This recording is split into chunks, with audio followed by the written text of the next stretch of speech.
Now, I think the series of the playoffs, Steve, has been the Wild and Avs, or at least the series of the second round. Maybe the series of the playoffs thus far has been Montreal, Tampa, but this second round series, and producer Hayden is recording us right now, so I know he's not thrilled about how the first couple of games have gone. We had a 15-goal game, which is tied for fifth most ever in the playoffs, ever. Hey, the Wild have 8 goals through 2 games. You should be happy.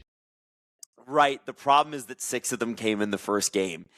And I don't know how much of the Colorado-Minnesota game sticks out to you because it was on Flippin' Tuesday. Such a bizarre schedule, by the way. Like, why are we going Sunday, Tuesday, Saturday? Nobody understands it, but that's what we're doing. How do the Wild get back in this series? It's going back home. It's, it's a very friendly environment. The fans are going to be behind them.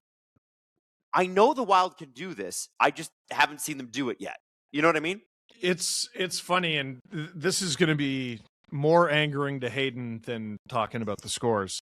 The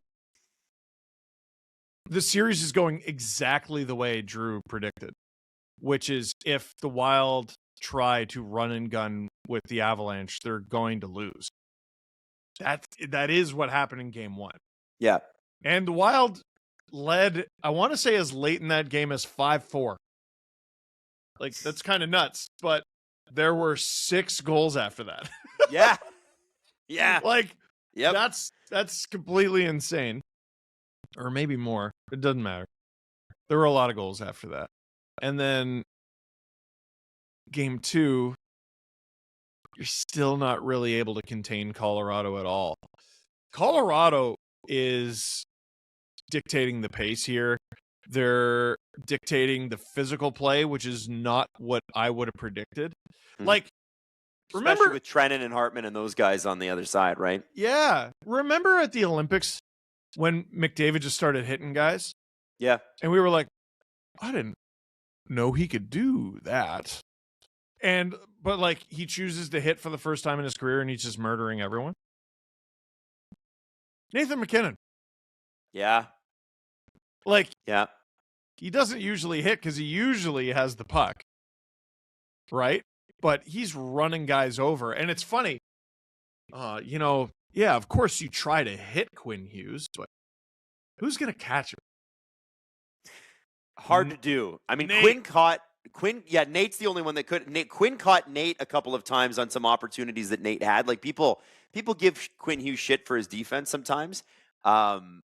I thought he was actually very strong defensively in game 2. He was the only guy who could catch Nate on that. You know what I mean? But you're right, Steve. If you're talking about mobile defense, which is really, I mean, between Werenski and Quinn Hughes, that's how the USA team won the gold medal.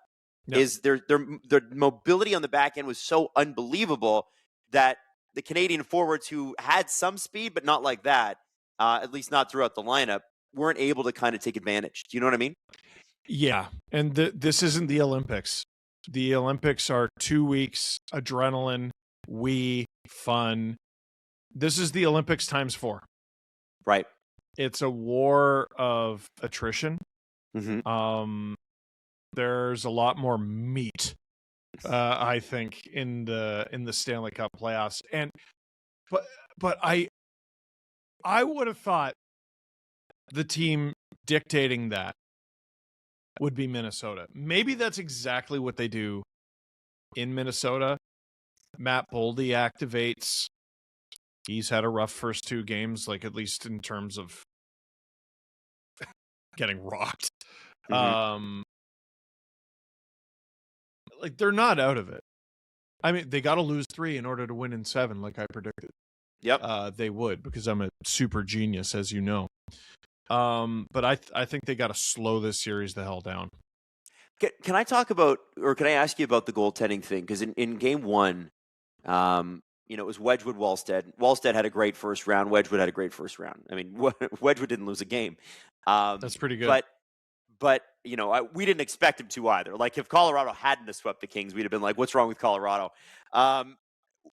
Wallstead was unbelievable in the first round, and they had an unbelievably tough first round opponent. I know there were some injuries, no Rupe, and it's come out that Mikko tore an ACL during the Olympics, and he's not going to need surgery, but he wasn't himself, which is why we didn't see the production that we normally are used to. I'm looking at the goaltending stats from game one. You could see why both coaches could have changed their goalies. To me, it felt like John Hines blinked because Phil Gustafsson has not played in these playoffs, and frankly, there was a couple of goals where I'm like, you need a save there. And I don't know, like, to me, making a goaltending switch for either team after game one just feels like, I don't know if it's I wouldn't call it a panic move, but it seems like an unforced error. Wallsted's got to play game three. He's better. And I didn't even think he or Wedgwood were that bad in game one. It was just a shootout. Like, sometimes you're looking at goaltenders and you're like, oh, well, like that goaltender stunk. Sometimes it's just a weird game and the team defense isn't there and the goals go in. It doesn't mean that the goalies are necessarily that bad. I thought Wallstead was good. And when you flip a goalie, put a cold goalie in, especially against the Avs, are you not asking for trouble? And that's what they got. Here's the problem, though. You have a rookie goalie who allows 9 goals in the first game, and you have a goalie the quality of Philip Gustafsson sitting there as his backup. Let's say it's 5-2 again. Yeah. Wow, what's he thinking? Leaving the rookie in there to rot, and now it's game 3, and you're down 2-0. Like, I agree with you. Wallstedt should be the guy. I didn't have a problem with Gustafsson getting in there for game 2, but I think Wallstedt's got to be your guy going forward, unless if he proves to not be the guy, there's not a whole lot of going forward left, is there? I think he's your ride or die for the rest of this thing. Yeah. Yeah. And of note, Joe Smith tweeted out yesterday that both Eriksson Ek and Brodin have not skated since their injuries. So they didn't accompany the team to Denver. It doesn't look like they're going to play. And I know, they've got Jeff Petrie, they got Zach Bogosian, but like, it's that one. Nobody goes through the playoffs healthy, Steve. Like, nobody. No. But you do sort of wonder how game 1 and game 2 would have been. And I think the one thing we came away from the trade deadline thinking with the Minnesota Wild was, yeah, but you didn't get that center. Yeah, I know you got Hartman. I know you got Eriksson Ek. But one of those guys goes down. You have Michael McCarron, who's actually looked really, really good, man. Like, he's not that. He's not top 6 guy. So that I think has hurt them. And I think that's something they're, no matter what happens now, they're going to have to address that in the offseason. Now compare that to Colorado. You have Nathan McKinnon, who have they announced the Hart nominees yet? I don't think they have. I don't think they have. No. So McKinnon's probably going to be nominated for the Hart. Yeah. Then you go down. You have Brock Nelson, who's nominated for the Selke. Yep. Then your big acquisition is Kadri, but also Nick Waugh, who can play center. And scored, by the way, again. Because he's great, and I told Drew he'd be great. No. Shut up. You're forgetting one name, by the way. Who am I forgetting? Jack Drury. So you got Nelson, Kadri, Waugh, and Drury all in the last 18 months via trade. All of them. And an entirely new goalie tandem. Yeah. And Move. Marty Nietzsche. And by the way, Marty Nietzsche, who is a 100-point player now. And Marty Nietzsche's skating is so good that there was a point where he was driving into the Minnesota ice, like their offense. So he was going into the offensive zone, and he was skating backwards with the puck, looking for someone to pass to. So, like, he's the first one in, and he's skating ass first, right? This is 7 points. Yeah, like there's a little bit of Harlem Globetrotter-esque going on here. And, we talk about Carolina not having lost a game. Colorado hasn't either. Well, Adam, I mentioned Marty Nietzsche having 7 points. Mm-hmm. Who else has 7 points? Who else in this series? There's 2 guys. Both of them to me are very unexpected. Not in this series, just in the playoffs. In the playoffs, 7 points? I know Marner has 9, so it's not Marner. Yeah, no, Avs. Oh, Avs. Just Avs. That's okay, how good they are. McKinnon leads the pack with 10. And then there's 3 guys tied with 7. Landeskog? Gabriel friggin' Landeskog, back from the dead. He's been good, man. He's been real good. 3 goals, 4 assists, 7 points, and Devon Taves? Well, 4 of those came in game 1. Whatever. You should say that. Yeah. He got 4 points in game 1. That's insane. He scored in back-to-back games. He scored in game 4 against LA and then game 1 against Mini, which is just, again, I didn't know he knew how to do that. And is running shots in his last 4 games. 1, 2, 1, 1. Like, crazy. It's still not an offensive dynamo. I don't know how to shut this team down. Like, Valeri Nichushkin, who's been such a playoff performing mainstay for them, has 3 points, only 1 goal. Right? Brock Nelson's only got 2 points. What are Lekkonen's stats? I'm curious. He's been great. He's at 3 and 3. 3 so goals, you've got 3 guys assists. there that are basically ready to break out if the guys who've been doing really well falter. Lekkonen leads the team in plus-minus, plus 10. Wow. They've played 6 games. That's crazy. The playoffs. That's what crazy. What are you talking about? Like, I know producer Hayden's absolutely hating this. He's hating this. Listen, I've said it, and it's a cop-out, but I mean it the hardest with this one. Minnesota needs to just start beating the crap out of them. And they can. They can. They got to just start throwing hands. Soften them up? Yeah. Well, we'll look for Trennan and McCarron and all the guys that are on the team that Both can do that. I mean, Felinos, Hartman. Listen, if Bogosian gets back in, I don't think he will, but if he does get back in, he could do that. You know, the one thing I got to say, the Foligno brothers thing is working. It is working. They look great. They look great together. They're playing the role perfectly. I hope they keep that together next season because it's kind of fun to see 17 and 71 out there throwing hits and stuff. And Nico Sturm is a perfect match with that. It's further up the lineup is, I feel bad. Danila Yurov is a young player. Tough for him to step into an Eriksson Ek role, right? Really tough. I don't know. I thought they would use him in some sort of deal because it seemed like they were just like, youth be damned. Yeah. I wonder if that's an off-season thing, but again, who cares? Game 3. That's your only focus. This is the find a way time of year, right? Someone who we're not expecting needs to show up. Your stars need to show up. Like if Kaprizov doesn't have a big game 3, you're boned. If Quinn Hughes doesn't have a big game 3, you're boned. If Matt Boldy doesn't have a big game 3, you're boned. That's it.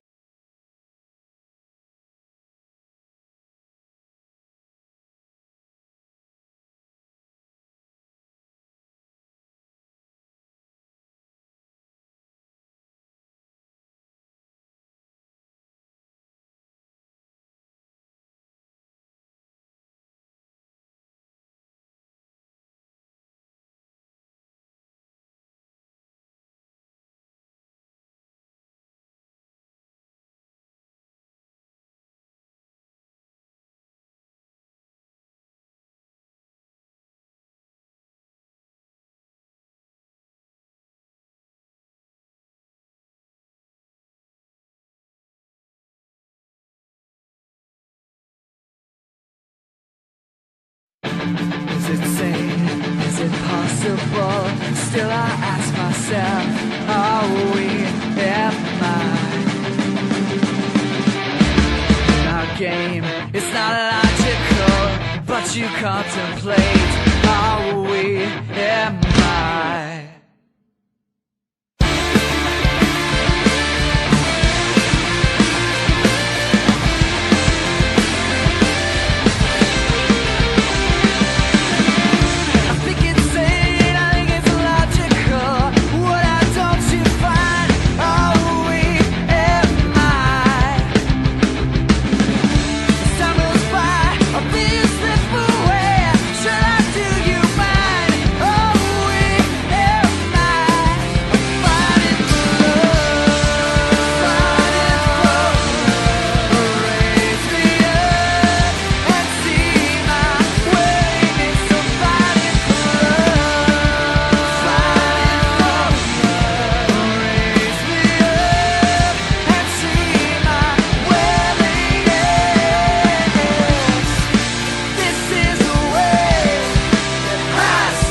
Well, good evening and welcome back. We've got a Western Conference game happening now, and we also have overtime starting in a few minutes.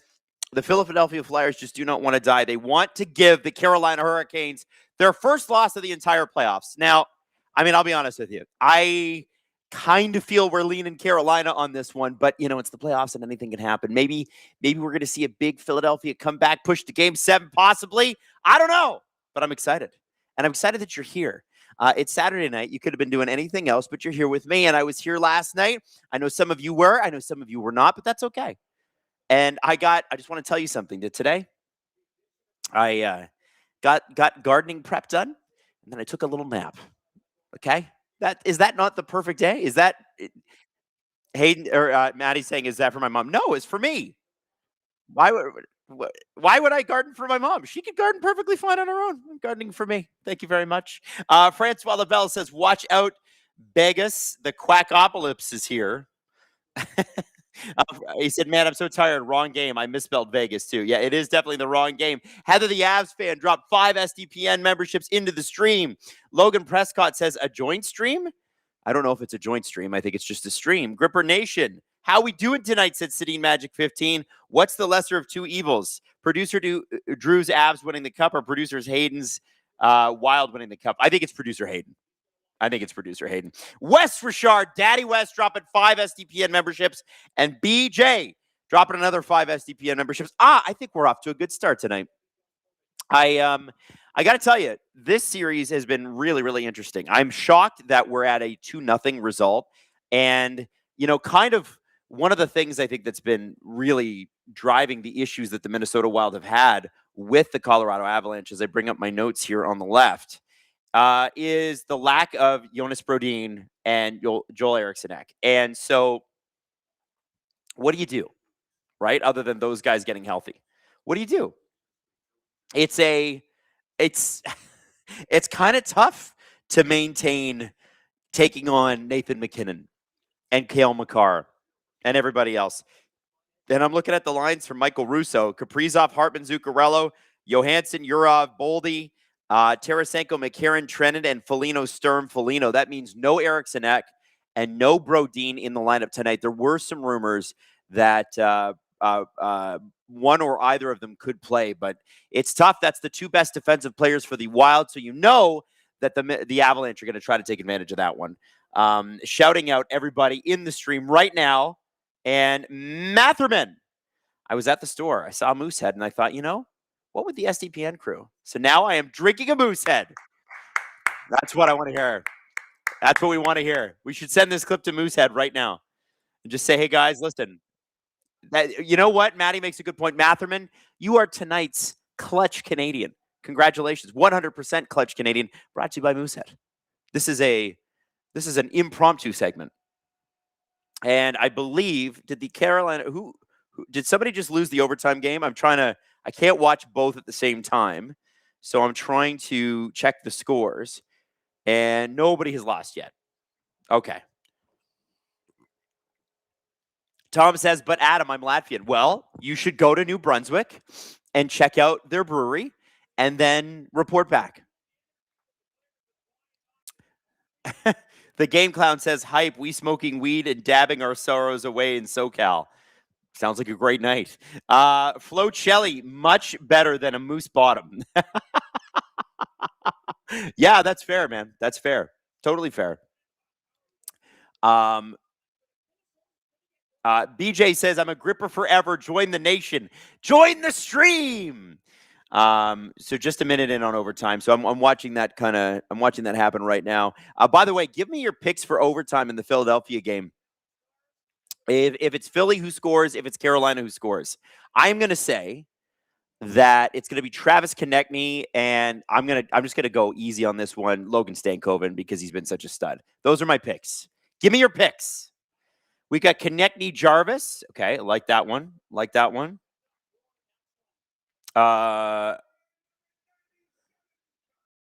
What else we got? Oh, Killer says it's just going to be Carolina. Is the entire team going to score? Kaiden says, hope you're doing well. Go Avs 5-3 W Drury Hattie. That's what you're saying for this game. What about the Philadelphia-Carolina game? M says bump for Philly. That's Alex Bump. Man, why did they trade Bobby Brink? They should have kept him so you could have Bump and Brink on the same line. Laura says we have a Moosehead cold beer store in Halifax, and our QMJHL is named after the brewery. That's right. The Mooseheads. Halifax Mooseheads. BJ says Philly needs to go away. I'm taking Stank. Marchenko says Couturier and Svechnikov. Maddie says Zegras and Ehlers. Or is that? No, that's Robert.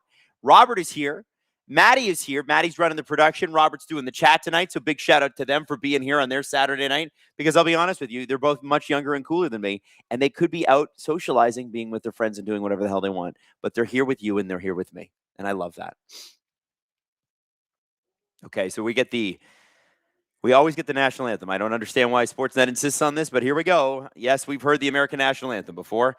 Not really. A Karen says Martone and Aho. I don't mind those picks, especially the way Martone is doing. And I want to just checking my playoff pool right now. There's big money on the line. Oh, I've fallen to fourth. Oh no, fallen to fourth. Not good today, but that's just today. Tom says, Adam, you want to hear the U.S. national anthem again? I've heard it. I've heard the Canadian one too much too. I could care less if I hear either of them again. They don't do anything for me. Illuminati says, good. What is it? GGSDPN team. I love that. What's a shout out to you? Lex Muther. In your opinion, in the last 10 years, who has been the biggest bust to come out of the NHL draft lottery? Last 10 years? Like first overall bust or just bust? 10 years is a long time. They're busts every year. But let's see here. All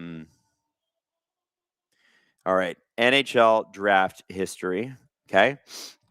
All right. We're going to go to, let's pick a year. Let's go to 2018. You know what? Here's a good one. Philip Zadina. He was picked 6 overall by Detroit. He played 262 games, had 91 points. The next pick was Quinn Hughes. Tough. Taylor Hall for the Canes, says Sedin Magic 15. Trevor Zegras for the Flyers. We shall see. Now, I understand that Mr. Matvei Michkov did not play tonight, which is very interesting. Kevin Kurz, who is the athletic reporter in Philadelphia, said that it was a quote-unquote organizational decision. And I believe I don't know what that means, but I need to know what happens to that team. And what happens with that player. Because if they give up on that guy, which I don't think they're going to, but if they did, I would want the Leafs to get right in there and go, okay, what can we give you? And the faceoff is won by Nathan McKinnon. Game underway. And the Wild fans are chanting, let's go Wild. Let's go.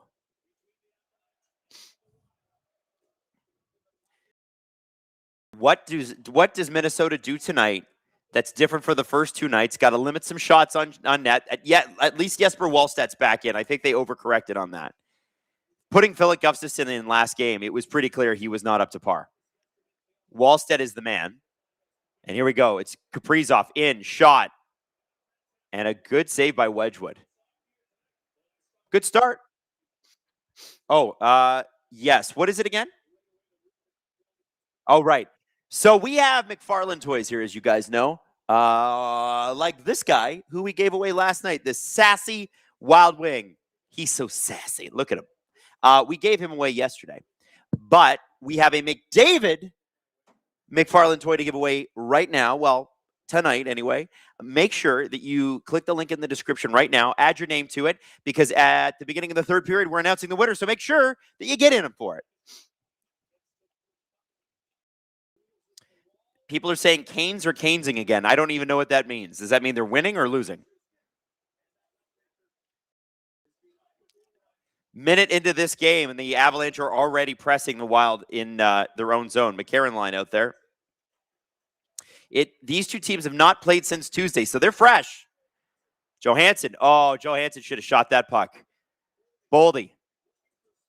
Spurgeon got his play interrupted. Tom says they are suffocating Philly like crazy. Shots are 38-16. The fact that Philadelphia are still even in the game is amazing. It really is crazy. I mean, good for them, but and they won't die, and I appreciate that. But like, they are just flat out outmatched. The Canes are just a better team.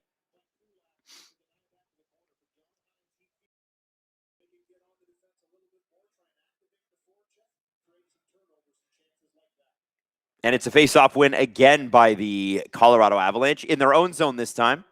Urov and Nelson, guys taking the face-off, but puck has gone down into the wild end. And here we go. Spurgeon to Urov. Urov dumps the puck in. Guys, I got to be honest with you. I think Thursday was my last night off until these series end, both of these series. So if they both go to Game 7, I think I'm working every single night until they do, which is kind of crazy. I am, like mid-playoffs, I'm like, you know what? I know these guys are like skating around and taking punches to the face and stuff, but even I'm feeling it. But I think it's because I'm a dad now, and staying out past my bedtime is difficult. Middleton was a little bit slow to get up there. I don't know if you guys saw that. Big hit by Marcus Foligno, excuse me. This line has been really good for them. As a fourth line goes, Sturm and the Folignos, not bad. They need the rest of them to catch up, though. Puck shoots all the way down the ice. It's handled by Wedgwood, and he's going to cover that with Sturm bearing down on him. And Middleton is out of breath or in pain. We can't tell right now. Oh, the Canes just won. The Carolina Hurricanes going to the Eastern Conference Final without having lost a game. Unbelievable. Unbelievable. What a result for them. Did I think that was going to happen? No, I took the Sens to win in the first round. Dummy. I thought, I'm like, oh, the Sens are hot. They'll surprise. They're better than people think they are. I still stand behind that. I think they are better than what we thought they were this year, but they got their butts handed to them, like caved, like embarrassed, honestly. Let's just call it what it is. So, all right. I'm going to write, Canes game is done. Come hang out. Come hang out for the come hang out. Boom. Tweeted. Yeah, it's the Canes are, listen, no one can deny that the Canes have had one of the easier roads to where they are right now, which is the Eastern Conference Final, and good for them. But that's what you get when you are successful in the regular season. You get favorable matchups, and they took advantage of them. Good for them. Thrash and burn. Can't wait until the greatest sport returns to my hometown of Atlanta. It's coming, man. It's coming. Shot from the point. You could tell this Wild fan base is just dying to get on their feet. They're begging the Wild to give them a reason to get up and cheer.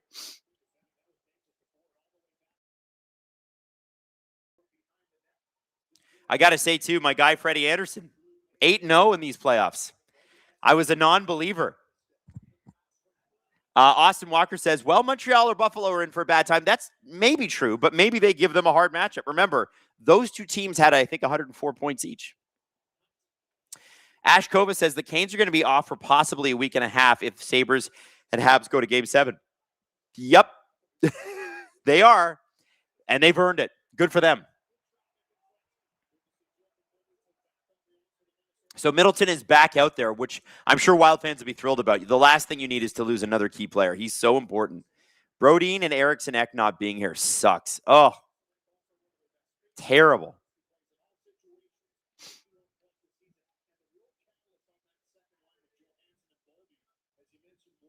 Conto said, your guy, Freddie Anderson? Well, he's not like my guy.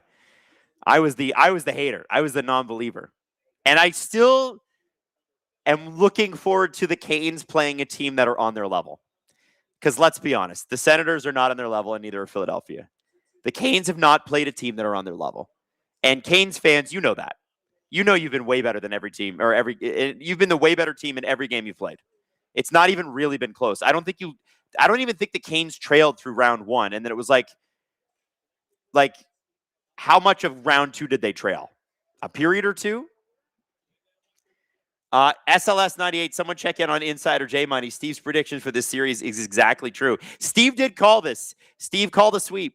And, you know, I try not to call sweeps because they're just so hard to get. Like, you even saw it tonight. The Canes had, 40 shots? Philadelphia had 16 or 17. And Philadelphia still put it in overtime. Anything can happen. The only sweep I called in the first round, which I nailed, was Colorado, Los Angeles. That was an easy one. Sturm gets the puck down low to Marcus Foligno. Foligno basically passed it to the Avalanche. Didn't help anybody. Brent Burns, the ancient man. Oh, he gets crushed a little bit there. Brent Burns still playing hockey.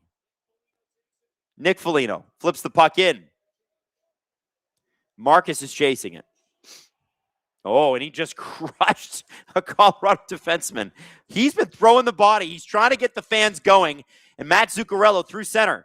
Puck over to Kaprizov. Kaprizov receives it. Kaprizov with Cale Makar all over him. Kaprizov to the point. Spurgeon with a shot. And that puck goes off a leg and wide. Zuccarello to Kaprizov on the half wall. Kaprizov with a shot. And a save by Wedgwood through traffic. Kaprizov with the puck again. Kaprizov, gets the puck sort of knocked off him. And they just couldn't keep that puck in. Zuccarello tried. Zuccarello's got Hartman at the blue line. He comes back through neutral zone, dumps it deep. This first line for the Minnesota Wild putting in a really good shift, but the shift is over, and out comes Marty Necas and your good friend Nathan MacKinnon. Faber, puck low. Boldy throws a hit on Malinsky. Fans love that. 13:17 to go in the first period. Puck is on the Colorado blue line. There's two Wild and one Av fighting for it, and it's Landeskog who comes up with it. Nichushkin tried to get it out front to nobody in particular. Matt Boldy had a shot at it. And Marcus Johansson chases down Brent Burns. Back in to the Wild zone comes Gabriel Landeskog.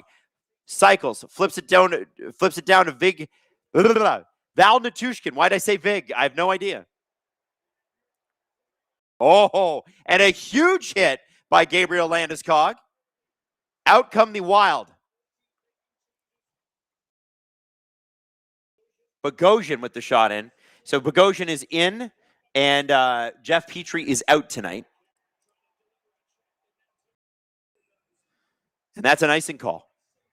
Giggling Cat says, I really need to see the Canes do. I really need to see what the Canes do when they lose a game because I can believe in them. I realize I'm biased, but in years past, they do not bounce back well. Well, especially against your Florida Panthers. Not great. Not great. Sedin Magic 15 says, where was Freddie in the regular season? I drafted him in fantasy and he stunk. That's the enigma that is Freddie Anderson. He can be an all-star goalie or he can be the worst player on the ice. You just don't know what you're getting. And especially as he's gotten older, he's just gotten injured. Sports Talk Chud, Marner for Conn Smythe. As the Knights win it all? Hey, maybe. Maybe. Listen, he had a great game last night. He leads the playoffs in points. What are you going to do? Hate on Mitch Marner?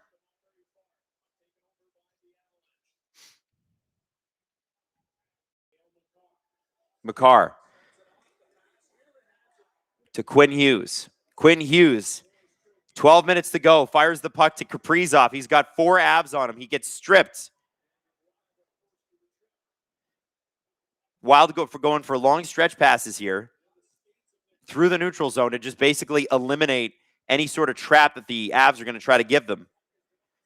And Taze dumps the puck back into the Colorado zone. K2 says McKinnon will probably miss a wide open net. Hey, did you guys see the Nathan McKinnon swimming video? I guess he was at his hotel and he was swimming with, he was just doing laps in the pool, but he had flippers on and a snorkel. And people are giving him shit. I'm like, what's wrong with putting flippers on and a snorkel? That's fun. Shot. Ooh, Foligno just set up a really great opportunity, but it just did not go in. Jacqueline K. Habs will sweep the overconfident Canes in the Eastern Conference Finals. All right. If you say so. You got to get there first, though. Giggling Cat says, have you met us? We can always hate on Marner. I'm not hating on Marner. He's having a great time. You know what? It's nice to see people doing well. As I said on the stream last night, like, I was not a fan of the way things ended, but to be honest with you, like, I'm so past it. He's not a Leaf anymore. I wish him the best. He gave us some great moments in Toronto. And one day, like Vince Carter mended fences here, one day he'll come back and drop a puck in center ice and people will root him on. It's going to happen.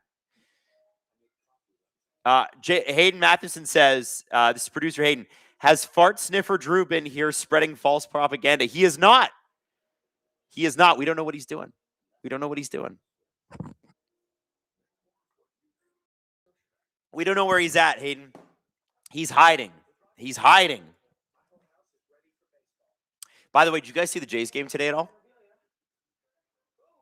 10-0. That's a sexy score. They seem to be starting to figure it out,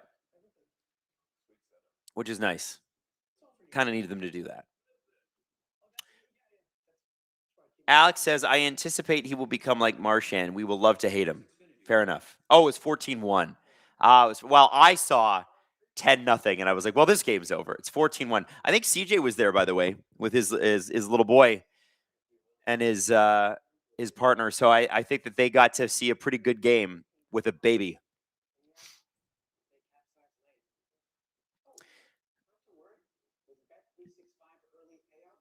Hayden says Drew is defending Nate's swimming technique. I didn't mind Nate's swimming. Why are we hating on Nate for that? What did Nate ever do to anybody? Come on now.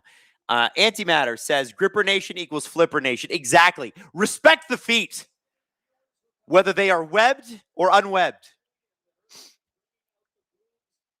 Barbershop window. Is McKenna going to pull Lindros and refuse to sign in Toronto? I don't think so. I would have a hard time believing that. I don't know how he feels about playing in Toronto, but, that's the thing about being a rookie in the NHL is you don't really get a choice.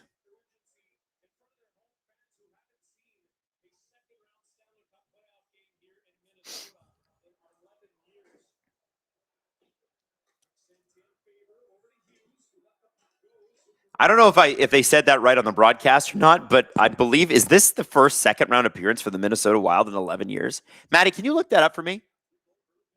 When was the last time the Minnesota Wild were in the second round? That can't be right. 11 years? No. That's simply not possible. 2015 was the last time? Oh my God. And people gave the Leafs shit? The Leafs at least made the second round a couple of times. Wow. Well, good for Wild fans. The thing about the Wild too is that entire time they made the playoffs, they were always good. Well, there's like a couple of years they didn't, but you know what I mean?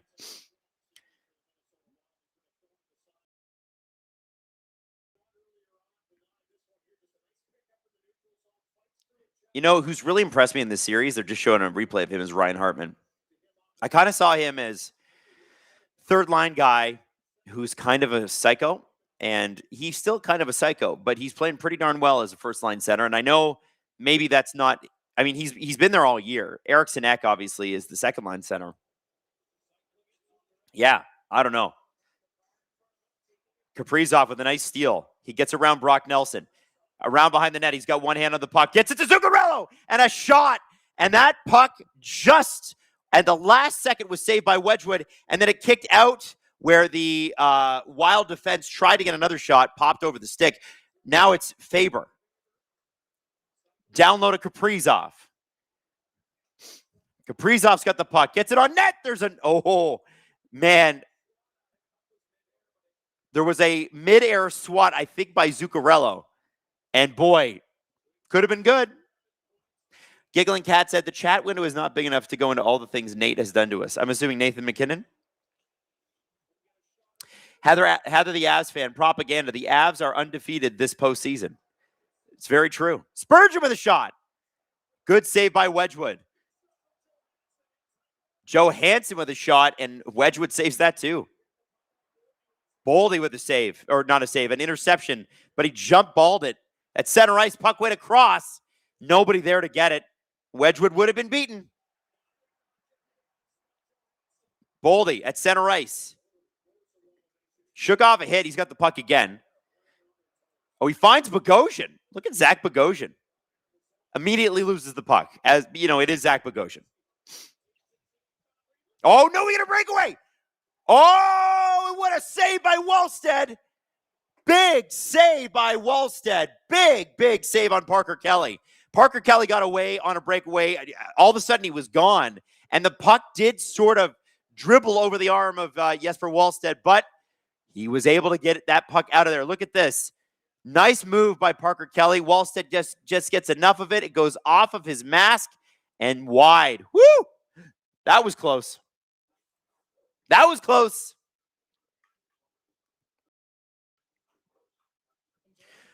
Red says flippers make sense. No issue with the flippers. The snorkel, though, is that streamlining? Is that streamlined longer? Weird. There's nothing wrong with a snorkel. He just wants to stay underwater and just be in his mode. Leave the man alone, okay? He's just trying to go for a damn swim.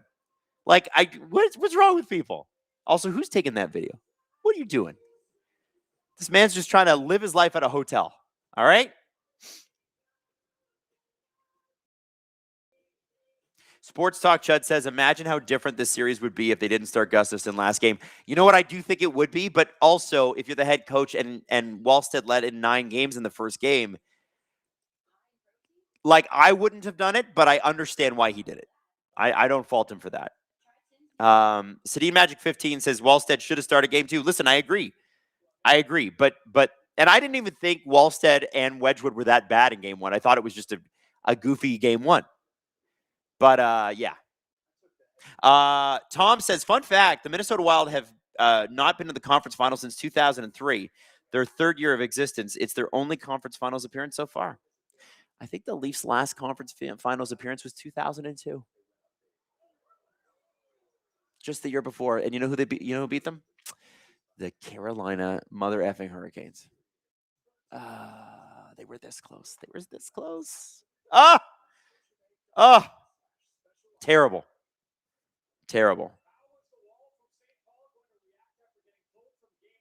Sadness, my friends. It just makes you sad.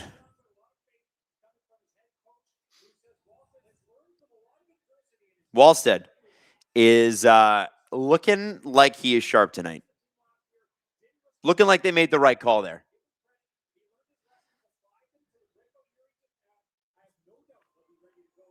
Oh, wow. Sneaky shot in on him, but he was able to catch that one. Avalanche behind the net. Parker Kelly.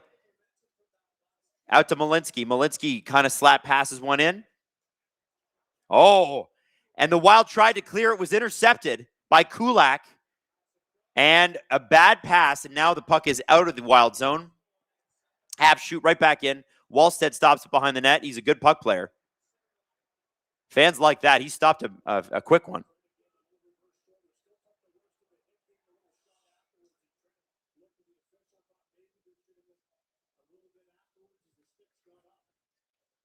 Makar.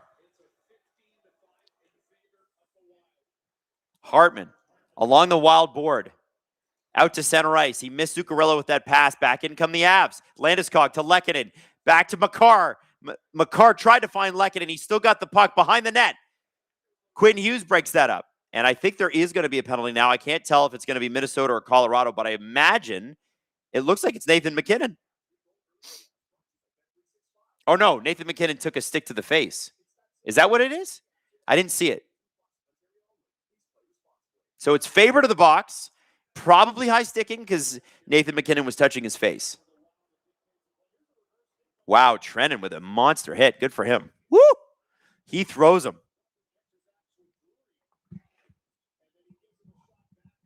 Oh, yeah. Faber just caught him in the mouth. Wow, that was early on in the play. I didn't realize that. By the way, Brock Faber's picture is so funny because he's wearing his glasses. That so rarely happens.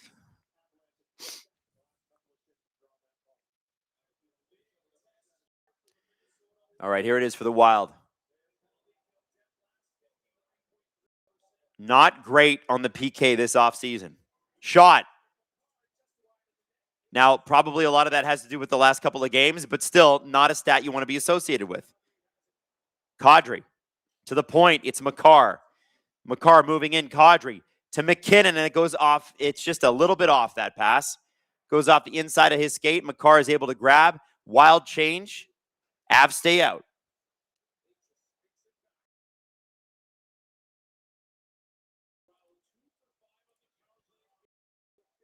Kadri. Makar, Kadri down low to Makar at the blue line. Looking for Nathan McKinnon. There's Landeskog down low. Landeskog walks to the front, shoots. It goes off the side of the net. McKinnon back at the blue line. Pass to Makar. Winds up and shot. And that puck is going to get out. And it's Sturm and looks like Boldy. Boldy's pass, the pass to Boldy, is behind him. Nietzsche's 45 seconds to go on this power play.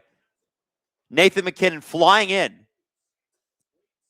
McKinnon gets the puck to Nietzsche's. Nietzsche's to Taze. To Nietzsche's shot. And that save by Wallstead was a good one. No traffic in front. Foligno, Spurgeon. And Boldy gets it. And out go the Wild. Data Wizard says, Adam, if you had to try one Colorado green chili or a hot dish, a Minnesota casserole, what would you try? I think I'd try green chili first because I like chili. But I'm not saying I'm not down with a Minnesota casserole. Can you tell me what a hot dish is? Like what's in a Minnesota casserole? And what makes Colorado chili green? Penalty is over.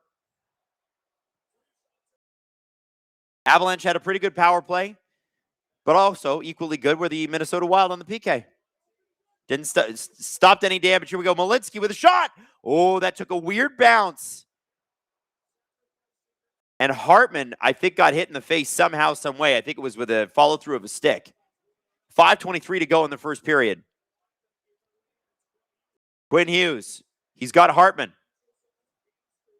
He's got Kaprizov. He's held the puck a little too long, gets it stripped. He's got to make a play there. Quinn, you can't play hero ball right now. Not against the Avs. And Wallstead makes a great save at the other end, and now there's some pushing and shoving.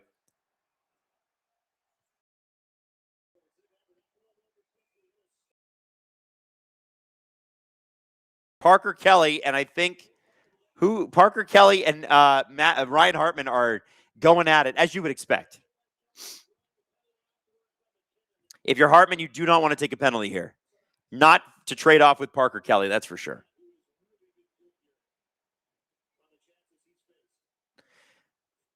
Green chili is like a really thick salsa. Jalapenos and pork being the primary chili differences.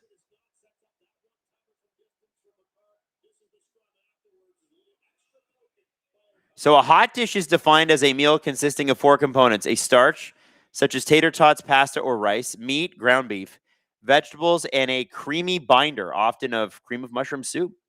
You know what? That's one of those stick to your ribs meals that on a cold Minneapolis night, after you get in from like tobogganing or skating or whatever, I can get down. I can get down. Data Wizard said breakfast burritos are also popular in Colorado. Listen, I'll be honest with you. Breakfast burritos are popular everywhere. I don't know a single culture that has not willingly accepted a breakfast burrito. Gordon says, Chili Colorado is one of my favorite dinners to make this year. I'm going to have to try this. So hold on. Is the chili something you like? Just so I'm clear, the Colorado green chili thing, is it a chili as in like I'm eating it with a spoon, or like chili peppers and it's a dip and I'm dipping a tortilla in it? Is it like a cold or a hot? Like cold temperature wise, not spice wise, because I know it's hot spice wise. Giggling Cat, I had to Google and now I'm hungry. This Colorado style green chili features tender chunks of pork stewed together with roasted green chili peppers, tomatillo salsa, and diced tomatoes. Oh, baby. Ooh. That sounds incredible. We got to go to Denver. Heather the Avs fans, green chili. Hatch green chilies, tomatoes, tomatillos, pork, garlic, onions, deliciousness, and no jalapeno. So there's no jalapeno. I would rip a jalapeno in there. Anytime they say tender chunks of meat, I'm like, oh, fuck yeah. Oh, you're speaking my language. Yes, absolutely. Yes, I will try a sip of that. Gordon says Chile, Colorado isn't green. It's red. Colorado equals Colorado. Oh, because of the Red Rocks, right? By the way, is anybody here from Denver? I mean, I know, I think a lot of you are. I've always wanted to go to that Red Rocks concert venue. Is that actually as cool as it looks? Because it looks amazing. Sedin Magic 15 says Steve definitely can't eat that. Yeah, but your boy Adam can. 4-on-4 right now. I guess that'd be Hartman and Kelly. Kaprizov is it. Kaprizov scores. What a goal! Unbelievable. Scott Wedgwood, pick your pants up because Kaprizov just pantsed you. Oh my God. Wow. What a goal, Kirill Kaprizov. That is why you pay $17 million starting next season. Oh, baby. So this starts in the Minnesota zone, and it's McCarron that actually won the faceoff draw. Faber brings it in, leaves it for Kaprizov, and Kaprizov just does all the rest of the work. That's the easiest assist Faber's ever had. I'm just going to spin and give it to Kirill, actually. Easy. What a goal. My God.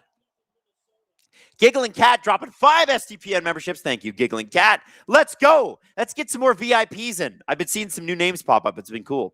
Boldy across to Faber. Faber to Quinn Hughes. Now we're rolling. You can see the Wild fans are still on their feet as the Wild come back into the Avalanche zone. Boldy. Back to Quinn Hughes. To Kaprizov. Kaprizov flips it in. And Boldy got a tip on that one. And it went a little bit wide and a little bit high. Kaprizov on Makar, and it looks like there's going to be a penalty here, and I can't tell. I think the Wild are going to the power play. I think it's Javon Taves is going to go to the box. Woo! Oh, baby. That was exciting. Didn't see what Taves did. Going to assume that it was some sort of high stick.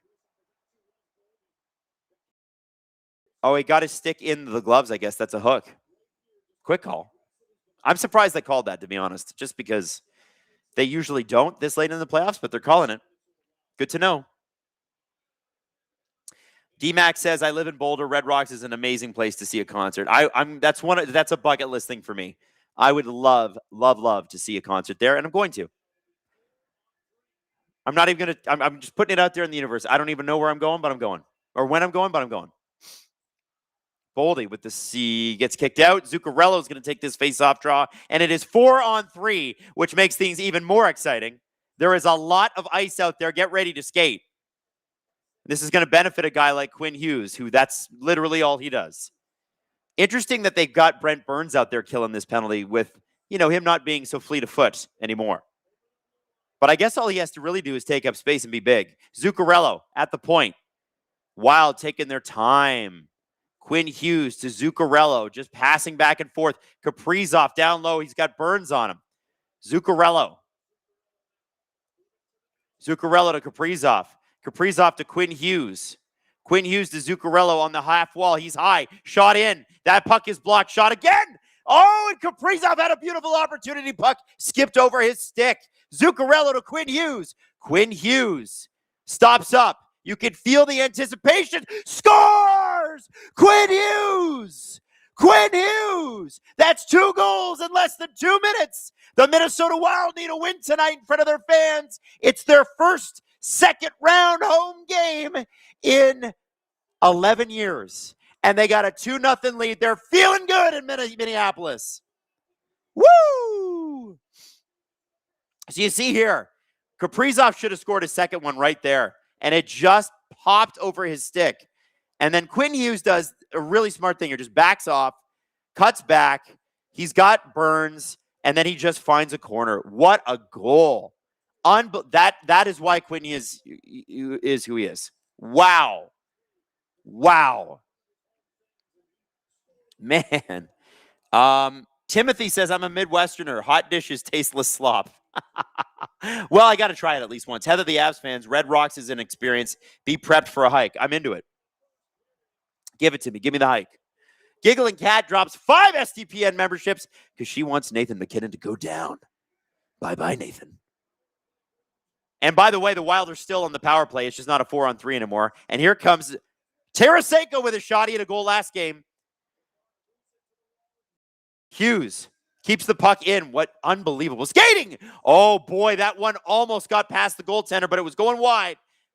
Tarasenko falls down behind the net. Nathan MacKinnon and Natchez. Are we 5-on-5 or did Sportsnet just put the power play clock away? I can't even tell. They've been really... Okay, I don't know. Sedin Magic 15 says, I miss Quinn so much. Man, Quinn is unbelievable, man. Holy smokes. What a guy. And look at him. He's just catching his breath like... that resting, stare into space face that he has. Daniel Hamilton, I left for 5 minutes. What happened? You missed some pretty damn good goals, man. Kaprizov and Quinn Hughes. And I believe we are back to 5-on-5. Hughes leaves it for Faber. The Minnesota Wild trying to break out, but there's a good hit by Natchez. Back to Malinsky. Malinsky with the shot. Good save by Wallstead. Rebound. Nobody there. And it looks like the Minnesota Wild now are going to go to the box. Lots of penalties in this game. Is it going to be Brock Faber again? Meme Empress. I've been to Denver. Susan K. Coleman, Beast Cancer, 3-day, 20-mile walk. They ain't got anything on San Diego, Boston, Tampa, but it's definitely pretty. Damn, just showing off with all the cities you've been to. So it's Quinn Hughes to the box for cross-checking. He probably just needed to have a breath, man. Guy's been playing most of the first period. Oh, man, I don't know. Again, that's a call that I'm like, that guy sold that call, and I respect it. It's not like Quinn hit him that hard. Did I say beast cancer? I meant breast cancer. I apologize. Sometimes when you're reading and you're calling and you're reading and you're calling, you lose things.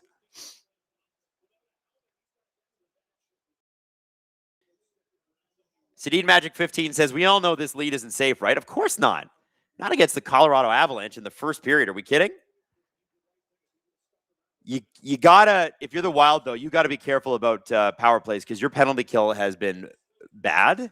And the Avs are really good at it, or at least they were terrible at it in the regular season, seem to have figured it out in the postseason.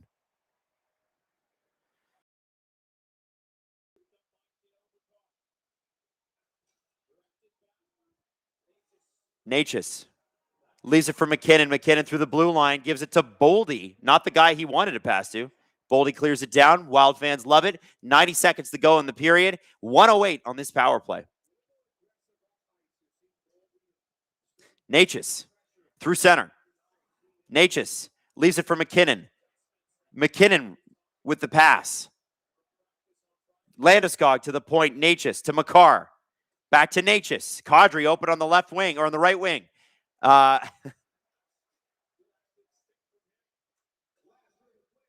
Puck goes back to Makar at the point. 40 seconds to go on this Colorado power play. It's Quinn Hughes that will spring from the box with 20 seconds to go if they can get through it. Kadri with a rebound. And he just could not get his stick on it in time. Shot by MacKinnon. Or Natchez, excuse me. MacKinnon's over there.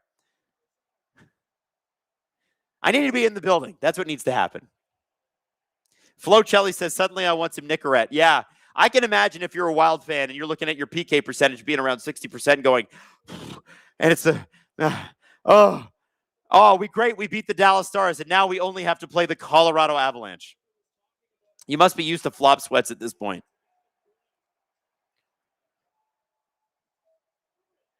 Malinsky gets it down low. Middleton pops it out. 10 seconds to go in the period. Quinn Hughes across to Faber. Faber tried to find Quinn Hughes for one last shot, and there's 3 seconds to go in this period, and this one's going to wrap up 2-0. Shots 10-all, goals 2-0. Wild fans on their feet. Round of applause for the boys after period one, and it was a good one. It was a real, real good period. Wild have to love that. You know, it was a question really coming into this game about How are they going to beat Colorado, though? Like, we think they can. We assume they can. The theory is that they can. How are they going to do it?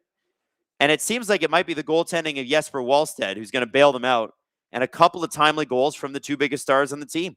Quinn Hughes, Kirill Kaprizov. It kind of doesn't get better than that when your stars are playing that well. Let's go. Let's go. That was you know what? It took a little while for that period to get going, too. I was kind of like, okay, when's the action going to kick off here? Now we're into it. Now we're going. And Colorado's going to have to come out flying again, Grand River Casino in the second period here, because they got to get back in this game. You got to get a goal early in the second period, I think. Now, I do want to mention that you see this sassy little duck right here? Imagine he's Connor McDavid. Not Connor McDavid in a Ducks jersey, but Connor McDavid in an orange Oilers jersey. That's what we're giving away, a McFarland toy, but this time it's number 97, Connor McDavid. Why didn't we give it away in the first round, you're saying, Adam? Well, that's because we expected the Oilers to perhaps get by the Ducks. Didn't happen, though, did it? So we still got to give him away. Doesn't mean you shouldn't still win him. Now, this excludes the United States and Quebec. I'm sorry. The tariffs are a problem. We can't get them to you. I'm hoping they drop the tariffs by this time next year so we can start doing prizing in the States again. Trust me, we're going to get back to it. And Quebec, you can't be a part of this either. I apologize. But anybody in Canada outside of Quebec, this one's for you. Click the link in the description, add your information, and we will call out your name at the beginning of the third period. Now, Maddie, what stream? Oh, hold on one sec. Denise Campbell, you weren't wrong, Adam. It's my family. It's a beast of a disease. Well, thank you, Denise. I'm sorry. I was sort of like, going back and forth and back and forth. I don't know, man. Maybe it's the ADHD. I missed the R. Now, Maddie, what clip are we doing? Yeah, what's the intermission clip?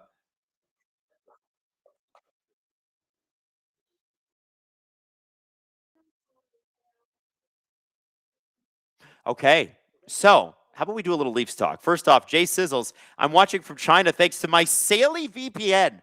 Look at this. Maddie, there's another clip we got to show people. Saley benefiting humanity all over the world. Congratulations to you. Enjoy your trip to China. Giggling Cat, it absolutely means you shouldn't give him away.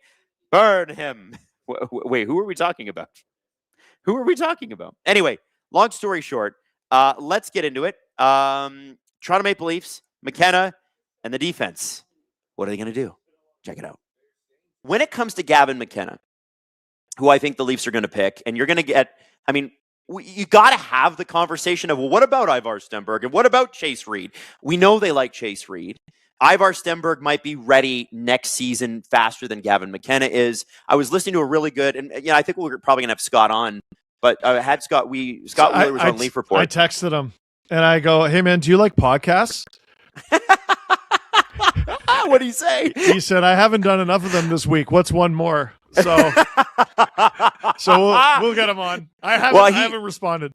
He has some great. I was texting him too, but I hadn't invited him on yet because I'm like, this guy's going to get just slammed with requests. Yeah. But it was interesting because he said, this draft isn't like the Celebrini draft, right? Where you had Carlson and Celebrini and that sort of thing, or those two draft years, I guess, with Bedard and Celebrini and Carlson.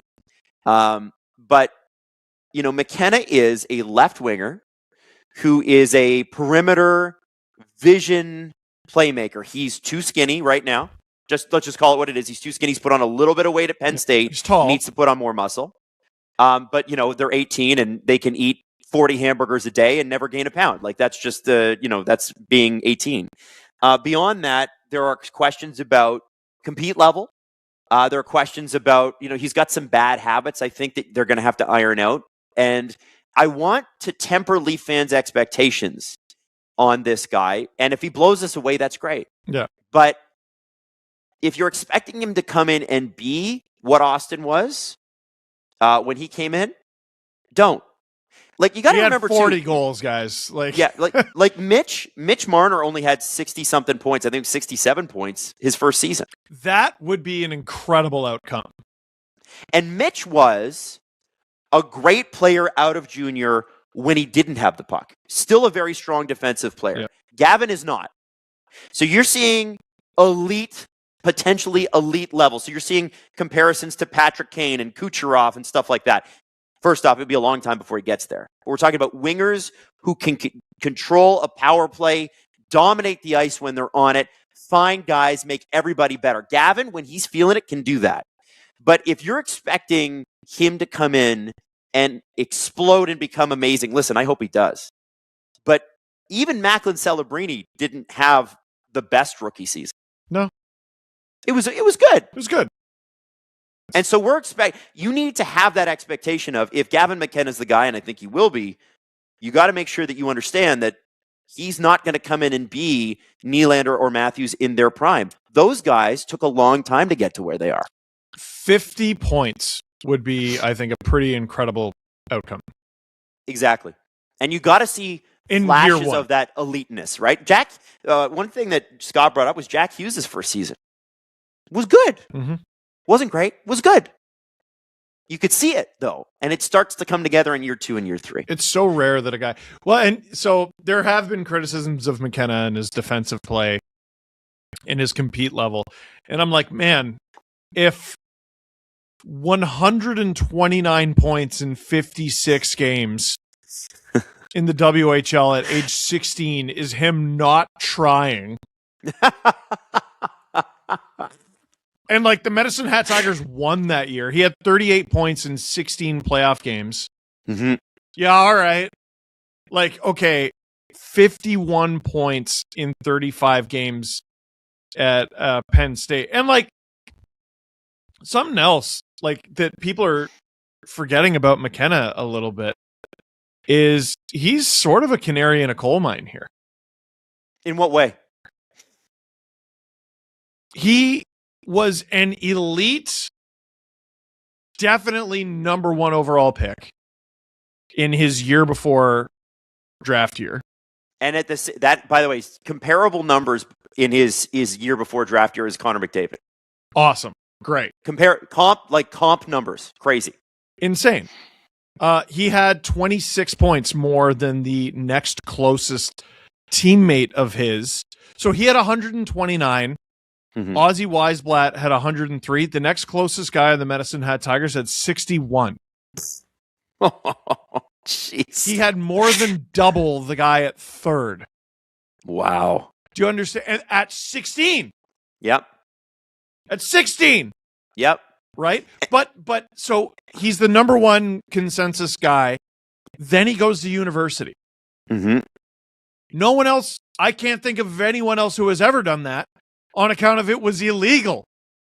It was against the rules. And Steve, he's going to play in university before you get to the stats.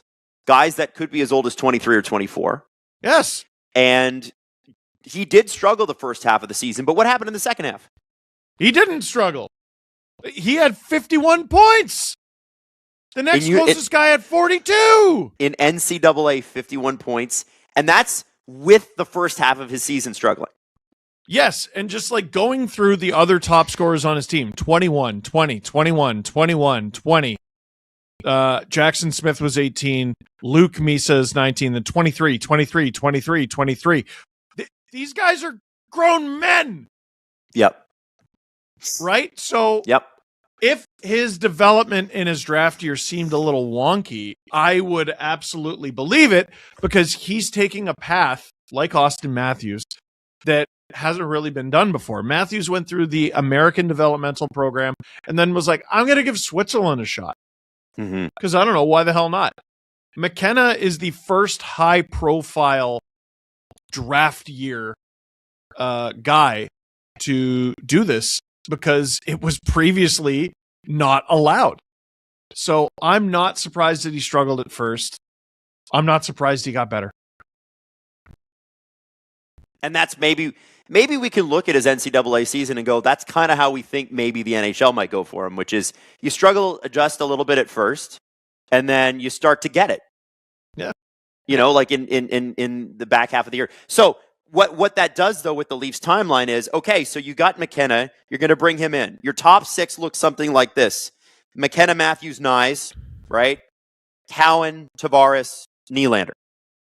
All right. That's not bad. Now, you do have to, and Jonas Siegel wrote this in his article, you got to get a second-line center. You have to get, like, no disrespect to John Tavares, you've got to find a second line center, and you got to do it like now. Yeah. And the other thing they have to do is they got to remake the defense. I think Tanev's going to come back and he's going to be fine, but you can't play him 26 minutes a night in the regular season. He's got to be more like 18 to 19, right? He's going to be 37, man. I go back and forth on OEL. I don't know. I love the way he plays so much, but maybe it's the best move to move him. You could get a king's ransom. I think Morgan Rielly. So I've heard a couple of things in the last couple of days. One person who I very much trust said, this is the window to trade him. Yep. And he'd be willing to accept it. Another person who I really trust said, well, okay, but if you fire Berube and you see what Morgan Rielly is under another coach, what are we doing? So you say no. Because I think it is notable, and I've been number one Morgan Rielly got to go guy for a couple of years now. Yeah. Right? In fact, I go all the way back to their series against Florida in the second round in 2023, and I go, like, he's got to go. But Steve, Matthews' 2 worst offensive seasons have happened under Craig Berube. Morgan Rielly's 2 worst overall seasons have happened under Craig Berube. Yeah. I'm not saying that Morgan Rielly's ever going to live up to that contract here in Toronto. But if you have him playing third line minutes or second line minutes, I'm already out based on your description. You're already out. I'm already out. He makes $7.5 million. What are we talking about, third pair? No. Okay. He's still a very capable offensive player. He always elevates in the playoffs. Like even He does. Like last year, he had 4 goals, 7 points in 13 games. It's amazing. He had the other year that they actually won around, he had 12 points in 11 games. The year before that, he had 6 points in 7 games. Career playoffs for Mo. In 70 games, 15 goals, 32 assists, 47 points. You would never know that guy's on a team that can never win. No. Just based on his individual stats, right? He does elevate, and that's great, but it's 82 games. And I know the cap is going up. I just think you got to spend that a little more cleverly. What did you think of the report that came out of Edmonton that the at the trade deadline for OEL and McMahon or something like that, Darnell Nurse was going to be the return? Yo. I don't know if that's Edmonton trying to offload him and Toronto saying no, or if there was legitimate interest there, but I'm terrified of what that imagine we're living in a world. I simply don't believe that. Doesn't make any sense. Like, how is it first round pick for Dickinson and then a very comparable package from the Leafs is somehow Nurse? I wouldn't be surprised if Nurse was discussed, but like that doesn't make any sense to me. Yeah, it might have been a part of the deal. The other thing that keeps popping up, and I think people should keep an open mind with, is, Matthew Knies' name has now been connected to New Jersey. I think that was around Simon Nemec, who, remember, defensemen like Simon Nemec, as much as he had a tougher year than I think people expected him to in New Jersey, this guy's like 22. He was a top 5 pick. I think he was 3rd or 2nd overall. 2nd. And he is 22. I just want to keep going. I want to repeat the fact that he's 22. Yeah. Jackson Lacombe, who's having his coming out party nationally now, is like 24, 25. It takes a long, long, long time. If you have a top 6 already, Steve, of let's say Matthews wants to stay and Nylander's good and whatever, you've already got the top 6 worked out. Do you move a guy like Knies to Chicago is the name that keeps coming up. Montreal came up before the trade deadline. New Jersey came up before the trade deadline. Is it a Nemec or a Levshinov or, there was a Montreal prospect out of Russia who's apparently, I keep forgetting his name. Oh, starts with a Z. Yeah. Zharkov, I think. Wow, maybe we're sounding like Keith Pelly now, not knowing the prospects' names off by heart. Yeah, or but we don't claim to. Yeah, that's fair. That's fair. My point is, like, and Jonas and James were talking about this, and I'm like, I find it hard. They do need to remake the defense, and one of the things John Chayka said is we got to rebuild from the back end, right? We got to build from the back end. I don't know how you do that without parting with something great. And I do think Ben Danford's going to play NHL games this year, but I don't know that he's a full-timer. And so is he, are you not trying to get him as many minutes as possible with the Marlies? And then, get him to mentor under Chris Tanev, perhaps, because you want to turn him into that. Like, I don't know how. I don't think Zharovsky, by the way. Zharovsky, thank you. I don't think you can go to Arizona and have this meeting with Austin Matthews and go, we're going to be a contender in October. I think you have to say, Austin, if you want to stay, we want you here because we would never want you to go. But the idea that we're going to be able to do this in a summer is probably impossible.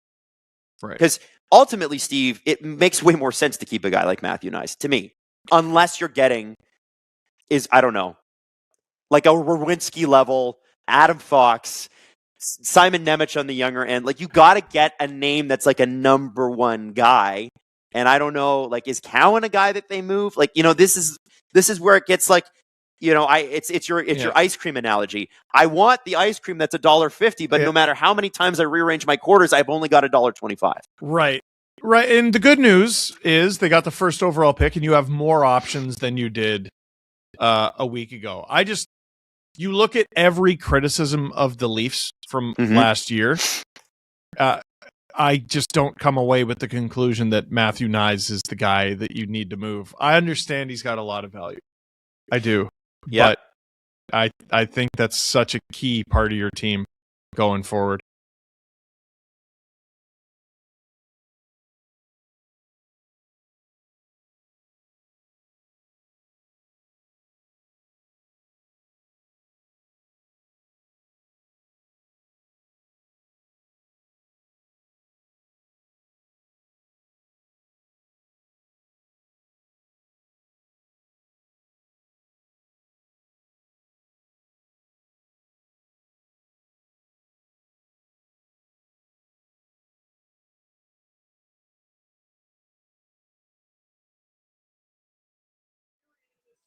All right, here we go.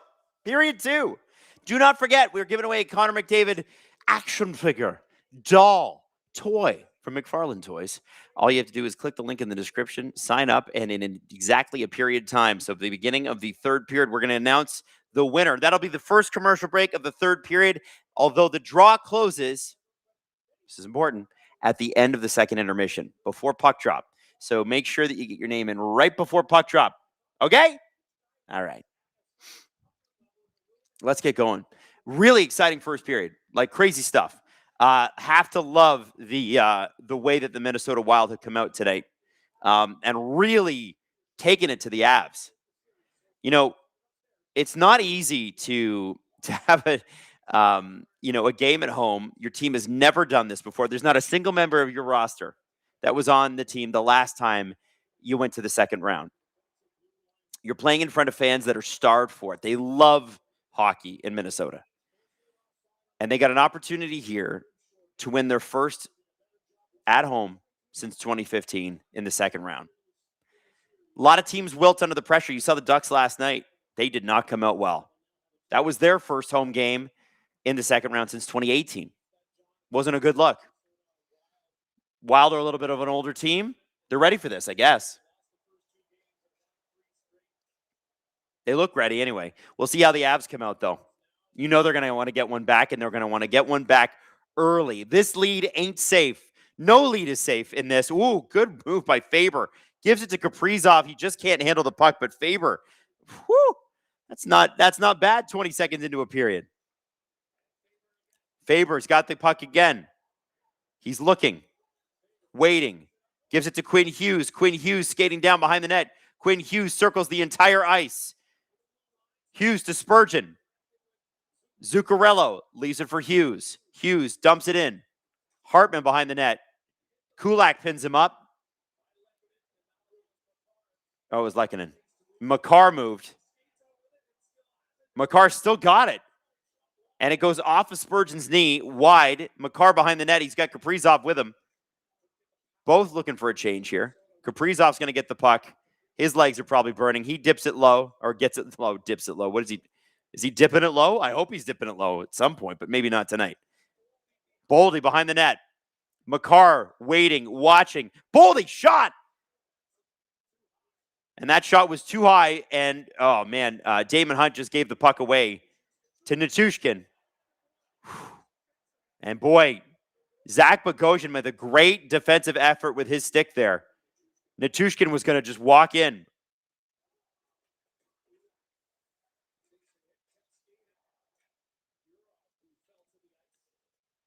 Nelson dumps the puck in. Malinsky after it.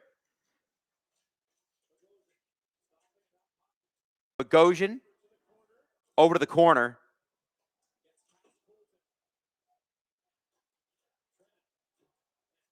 Trennan with the puck. They're just kind of playing with it along the boards here.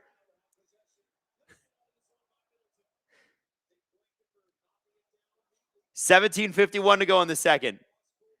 Colton to Kadri. Haven't seen a lot of this third line. There's been a lot of special teams, so you're expecting guys like Nick Waugh, who's got the puck right now, shot in. Ooh, that was sneaky. They're real fresh. Didn't play much in the first.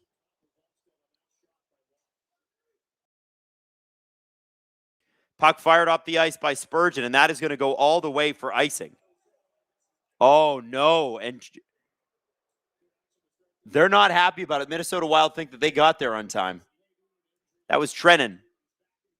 Nichushkin had this amazing opportunity, but Bogosian, being a savvy vet, able to break up that play. Man, Kadri had both butt cheeks on the face of Jesper Wallstedt there. Both cheeks, on both cheeks. McCarron and Kadri are going to take faceoffs against each other, and the linesman just will not drop it. There it is. McKinnon gets it off the faceoff. Tarasenko was able to block that, make it go wide. Natchez behind the net. Kadri to the front of the net. Natchez has got it. Look at the skating. The thing with Natchez, he's just a vicious combo of great skating and great reach. McCarron to Spurgeon to McCarron.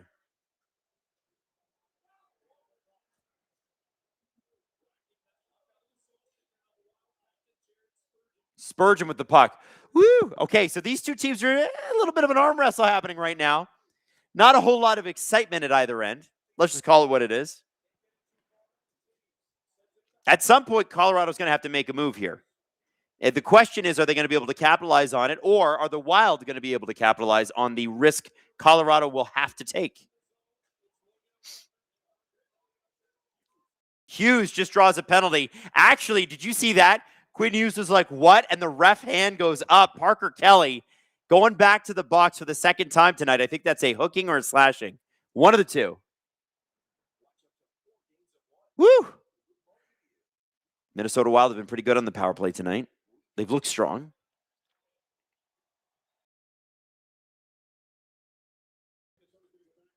You know, it's Saturday night, and I'm well aware that you guys could have been anywhere. I just hope you know that. I'm so happy that you're here hanging out with me. We're having a good time.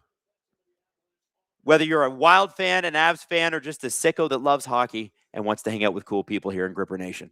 Appreciate you guys.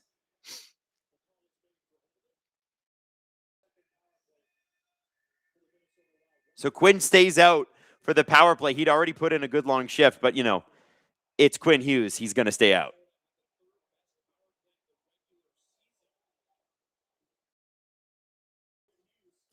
Hughes.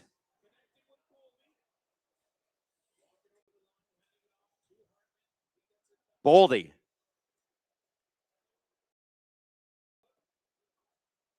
Kaprizov back to Boldy. Boldy's on the half wall. Kaprizov down low. In close. Oh, that was real close. Real close. Debug Tech says you're going to miss out on that ad revenue from the Canes. Well, Jesse was sick. I think he was going to take Canes Flyers, but he got sick, and so he wasn't even on Friday's podcast. He's okay now, but just it's rare for him to be that sick. I think he was going to take that series. It just didn't work out, and the series is already over. And it looks like the rumor is the Eastern Conference Final doesn't start until May 20th. So they might actually get 11 days off. By the way, I find it really funny that you're thinking that we're going to miss out on the ad revenue from the Canes. You know, listen, the Canes don't play enough hockey. They keep winning. They keep winning. They're not giving us enough games to work with. But you can be sure that Steve Dangle will be doing Canes games next round because it'll be the Eastern Conference Final. Can you believe it? We already have a team in the Eastern Conference Final, and we're not even through Game 4 here on this series because they took so much bloody time off. Zuccarello from the point. Oh, wow! What happened there? Zuccarello fired one, and that was, I think, redirected by Ryan Hartman. Wedgwood did not have a chance on that. Major goal. Major goal, 3-0 Minnesota at home. How did Ryan Hartman get a hold of that? Like, this is a crazy tip. Completely changes it. Oh, no. Okay, so it went off the Colorado defenseman, and then Hartman hits it. So it went off a Taze, and then Hartman is able to sort of shovel it in out of midair. Wow. Wow. What's Wedgwood even supposed to do with that? And that is absolutely a goal. No high stick. Bang, baby. The Wild are up 3-0. What a bizarre path for the puck. Wow. Sedin Magic 15. So Jesse was going to take 2 straight sweep series. Yeah, he was. He was. We try to cover as many series as we can, guys, and out comes Wedgwood. Are we serious? Why are we taking Wedgwood out? That's not his fault. Blackwood in. I guess it's just the coach being the coach, but that's not Wedgwood's fault. He's been good tonight. No issues there. Giggling Cat dropping 5 STPN memberships because she was not ready for a third goal. I don't think anybody was. I don't know if anybody expected that. And by the way, the power play is over. Duh. And Kaprizov now driving in. Oh, that would have been a good test on Blackwood.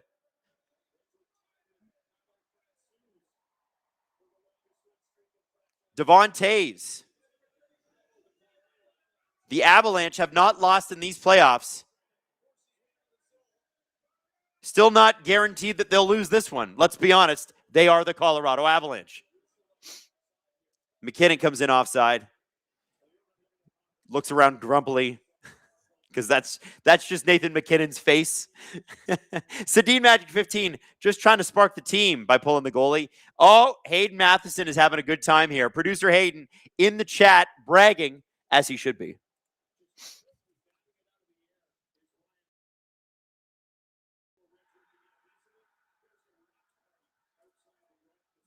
All right. Second period. Let's go. Boom. Putting it out on Twitter, making sure people remember to share this with friends of yours that maybe don't know what Gripper Nation is, never been a part of it. The more people we get in the door, the better. And also make sure you click like. I hate asking, but that's what the YouTube algorithm demands. So that is what we give our algorithm master. Boldy. In a lone shot. Wedgwood. Oh, what a save. Wedgwood with a big save. Boldy had a chance at the rebound, but that flipped wide. Boldy again. And that puck goes into the bench.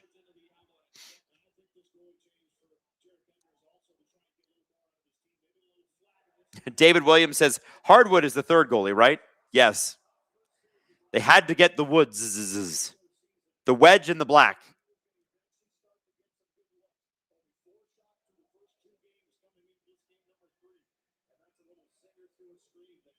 Cosmic Ratronaut just got back from Casa Bonitas with the family. This is not the score I was hoping to see.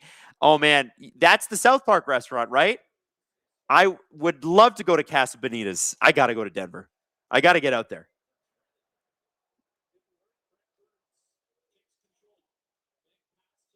Oh, did I say Wedgwood and net? I meant Blackwood. There's a lot of wood happening. A lot of wood. Middleton pinned against the board. Colton on him. That's Waugh and Kadri out with him. Oh, McCarron gets knocked over, and the Wild fans want a penalty called. They're not going to call it that. Oh, big hit thrown in the corner. Sturm gets run over. Parker Kelly tips the puck past Faber. Quinn Hughes over Kelly. Logan O'Connor. Sorry, Drew O'Connor. What am I saying, Logan O'Connor? Do I have it right? Do I have my O'Connors right? It is Logan O'Connor. What am I saying? I'm going to have to get another coffee here soon. Quinn Hughes. You know what? It's tougher doing 2 series than you'd think. You get names mixed up. There's like phantom names. Drew O'Connor, Logan. What am I saying? There's the Woodses. There's a lot of people. 13-18 to go in the second period. Foligno entering. He's got Sturm with him. Oh, McKinnon fell on Sturm's stick, and then Foligno fell on it too, and then Marcus Foligno throws a hit, which is what he's been doing all game.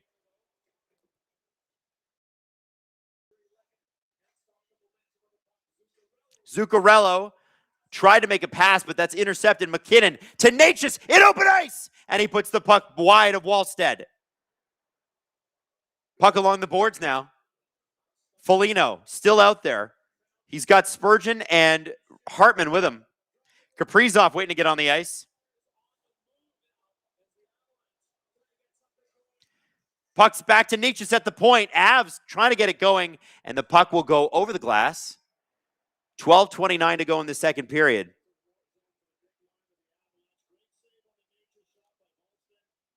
Producer Drew strangely quiet in tonight's chat. I've not seen Producer Drew once. You know? Hey, so this I think is a good opportunity for us to see where everybody is from. Who here tonight will drop in their city and their country? Where are you? Where are you watching from tonight? I want to do some shout outs. I want to see where around the world we got. Let's do it. Give it to me. Zebulon, North Carolina, Kingston, Ontario, Neepawa, Manitoba, Delaware. Oh, Delaware. Seattle, Auckland, Montreal, Kingston, Pittsburgh, Whitehorse, Kansas City, Raleigh, Steamboat Springs, Burnaby, Bardstown, Kentucky. Is KY's Kentucky, right? Seoul, South Korea, Peterborough, St. Catharines, Colorado Springs, the Hammer, Hamilton, Ontario, Helsinki, Finland, Jane Street, Ontario. What's up? I know where Jane Street is. Caraquet, New Brunswick, Puerto Rico, Colt 289, Boston, Adam. Don't hate me. Love y'all. Hey, we don't hate anybody from Boston. We just hate losing to the Bruins all the time and having their fans dunk on us. London, Ontario, Augusta, Georgia, home of the Masters. Timmins, Ontario, home of the nickel. Right? That's where the nickel is, right? Is that Timmins? No, is that Sudbury? Who's got the gigantic nickel? Airdrie, Alberta. I know Airdrie, Alberta. I know Airdrie quite well. Rhode Island, Saskatoon, Maple Grove, Minnesota, Antigonish, Nova Scotia, or Antigonish, as they say it there. You've been down to Antigonish lately. Bethel, home of the OG Woodstock. That's right. Bethel, New York. Sudbury has the nickel. Oh, thank you. Sorry. What does Timmins have then? Little St. James, Stockholm, Sweden. We're all over the world tonight, Gripper Nation. We are all over the world, and we're hanging out. We're watching hockey on a Saturday night. I don't think it gets any better than this. Sedin Magic 15, I have to dip out for a bit, but I'll be back for the third, I promise. Well, it'll probably be 40 goals that you miss, Sedin Magic 15, but you enjoy. Dip, my friend. Dip.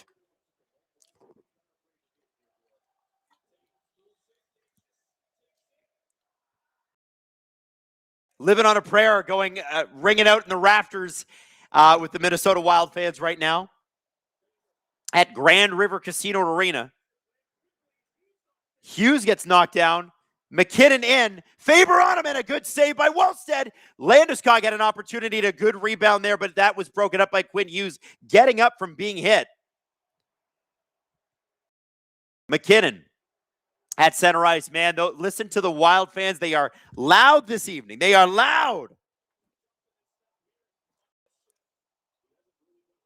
Puck at center. Fired in. Urov out there with Boldy. Taze back to Makar. Makar takes his time. Boldy gives Taze a nice cross check to the face. Taze responds with a good Good slash. Minnesota faithful want a penalty there. They both could have got one. Refs let it go. 11:08 left in the second period, and this game is opening right up. We've got Marcus Johansson. Mojo leaves the puck. It's Faber. Boldy. And that puck, there was a rebound, but they could not get his stick on it. Marcus Johansson. Spurgeon to Bogosian. Oh, Zach Bogosian almost got a goal. Blackwood with a good save of the blocker just at the last minute. That puck was rolling, and then it bounced.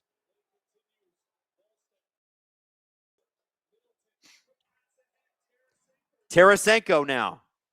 Waiting. Passing. He's got two guys on him. Bogosian to the point. McCarron behind. McCarron is just so much bigger than anybody else. Kulak has no point but to put he's no real defense other than let's hug him. And he really did hug him. I'm actually kind of surprised he got away with it. You're not supposed to do that. McCarron again. This is why they got McCarron, because he's big and impossible. Trennan with the puck behind the net. Cuts back, cuts forward, cuts back. Trennan to the point. Look at Trennan. It's like a mini Kaprizov here. Tarasenko to Sturm. Sturm leaves it for Trennan. Kulak all over him. And they are trying to wear out the Colorado defense, and they force the Avalanche to ice the puck. Colorado is not going to get a change, and you're seeing Wild fans stand up and root for it, as they should.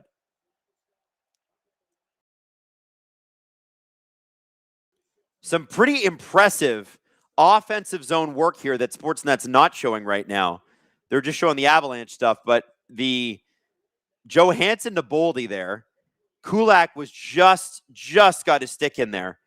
And then Bogosian could have had a rebound on that too, but I think his stick was tied up. Hartman's going to take this. No, Zuccarello's going to. It's Hartman and Kadri, Adam. It's Hartman and Kadri. I couldn't tell. See, Zuccarello looks like he's wearing number 38 right there, but it's 36. Hartman and Kadri. Kadri wins the face-off draw. Big face-off win for the Ducks. The Avs. I'm getting my series mixed up at this point. It's all a blur. It's all a blur. Colton gets it down to Kadri. Kadri fires it around to nobody in particular, and then Bogosian makes a kind of a sloppy play out. He's going to have to make that one again.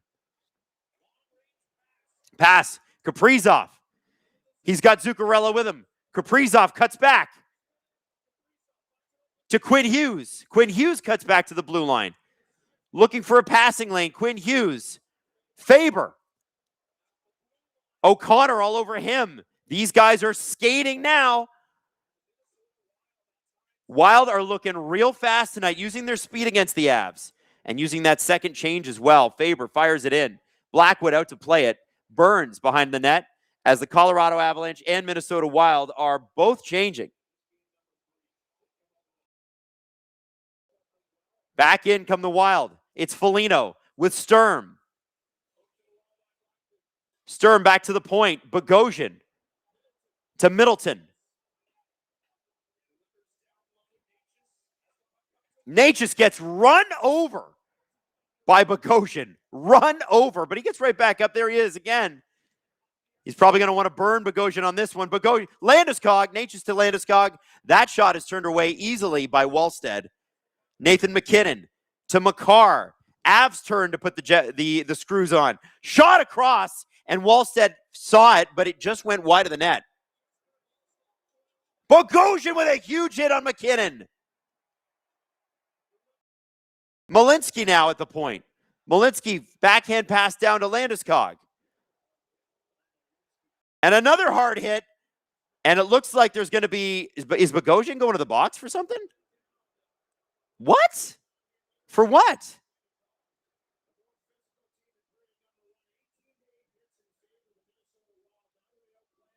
So Yurov and McKinnon... Yeah, Marcus Foligno is not happy about that.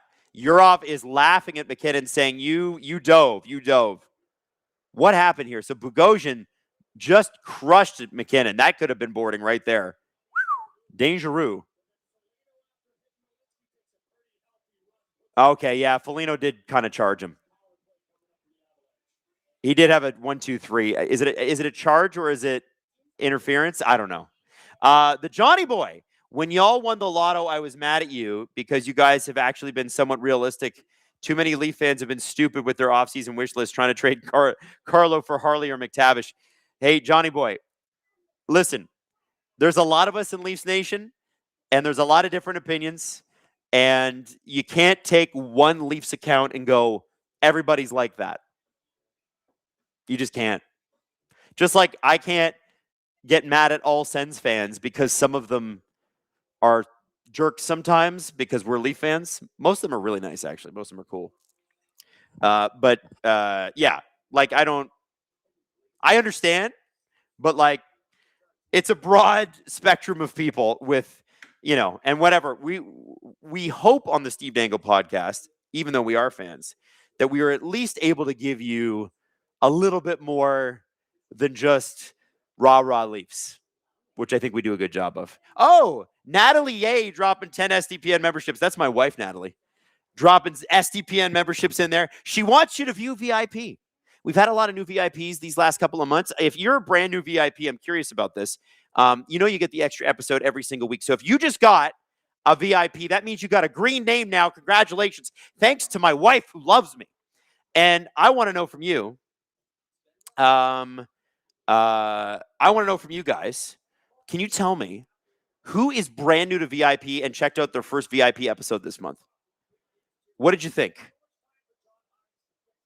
I want to know what new VIP members think of the VIP because we got a really sick community here of VIPs, and the VIP episodes, the comment sections are always amazing, always. Okay, so Colorado back on the power play. The Wild had a terrible PK percentage going into this game, but I think pretty good. Are they not like, Maddie, is this their fifth power play the Colorado Avalanche have had? Check the box score for me if you can. Randy's Ride. Hey, Adam, up late. Thanks for the stream. Randy, we're happy to have you here. 10 more ads to Gripper Nation, says Nathaniel. Chat says, I'm not new, but yesterday's VIP was amazing. It was fun. 80 seconds to go in this power play. Avs finally get set up. Natchez to Kadri. Kadri to Makar. Makar taking his time. And then Kadri. Down low to Landeskog to Kadri. Looking for a shooting lane. Landeskog drives in, and he bowls over the goalie, and that puck is in. And they're going to call that a goal. And they're going to say Landeskog was pushed into Wallstead. I'm going to have to look at that again, but it kind of looks like they got the call right. The Wild are going to hate this. But Damon Hunt was pushing, I believe, Landeskog into Wallstead.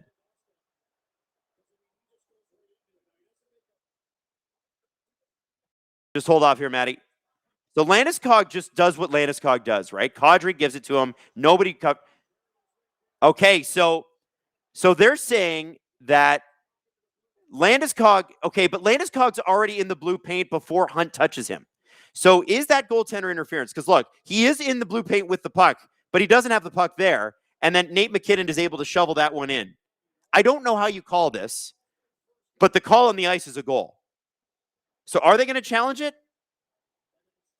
I'll be straight up with you. I've read the goaltender interference rules many times. I still don't fully understand it because they never call it properly. Okay, so it is a goal. They're not going to challenge it. And the Colorado Avalanche break this one open a little bit for themselves. Back in this game, it's 3-1. Minnesota fans not happy about it. Oh, Quinn just got absolutely laid out, and we've got a penalty. The Avs are going to go to the box. Shot! Scores! How did that sneak through, Blackwood? Holy smokes! The Minnesota Wild, less than 20 seconds after allowing a power play goal, have scored. Quinn Hughes really took one for the team there.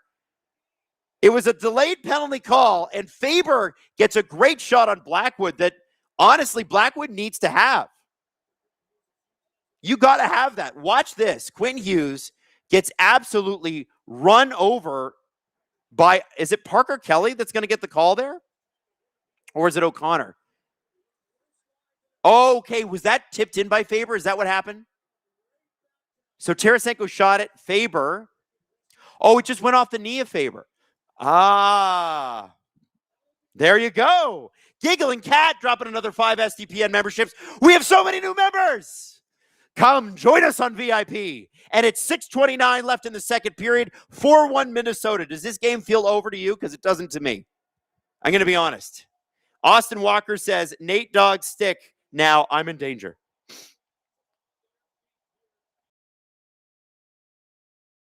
Listen to those fans. The Wild fans have been starving for second round playoff action, and they're getting it. The Avs have only trailed for 23 minutes the entire playoffs. That's it. They're showing the counter on the screen. 23 minutes the entire playoffs. That's fucking crazy, man. That's a period and 3 minutes. Are we kidding?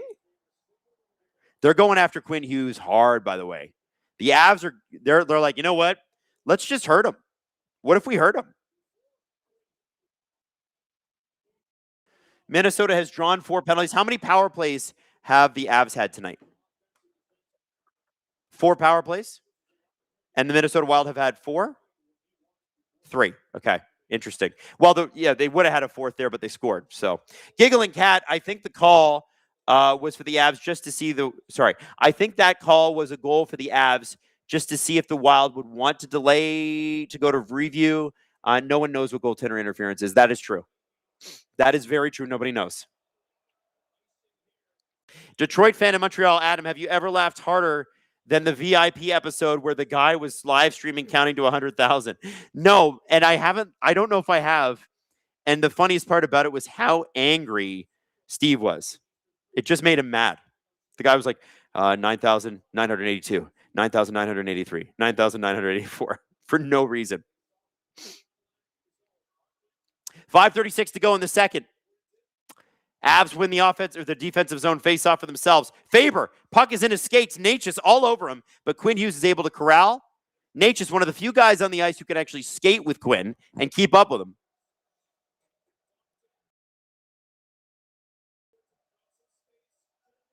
Puck to the blue line. It's Makar to Taze. Taze across the net. And that puck went by everybody, skirts back out into the Avs defensive zone. Wild are changing. 4th line is out for the Wild, and it's still Nathan McKinnon, Cale Makar, and the big boys. Nazem Kadri out there now. Taves to Makar. Makar dumps it back into the Wild zone. Waugh, Kadri, Colton, 3rd line. Pretty good 3rd line, too. But because of all the special teams, Colton and Waugh have not played a lot in this game. There's already been 7 penalties. Kadri on his own. And a good save by Wallstead. Hey, you're not ever taking Wallstead out of a game again. You're never not starting this player again.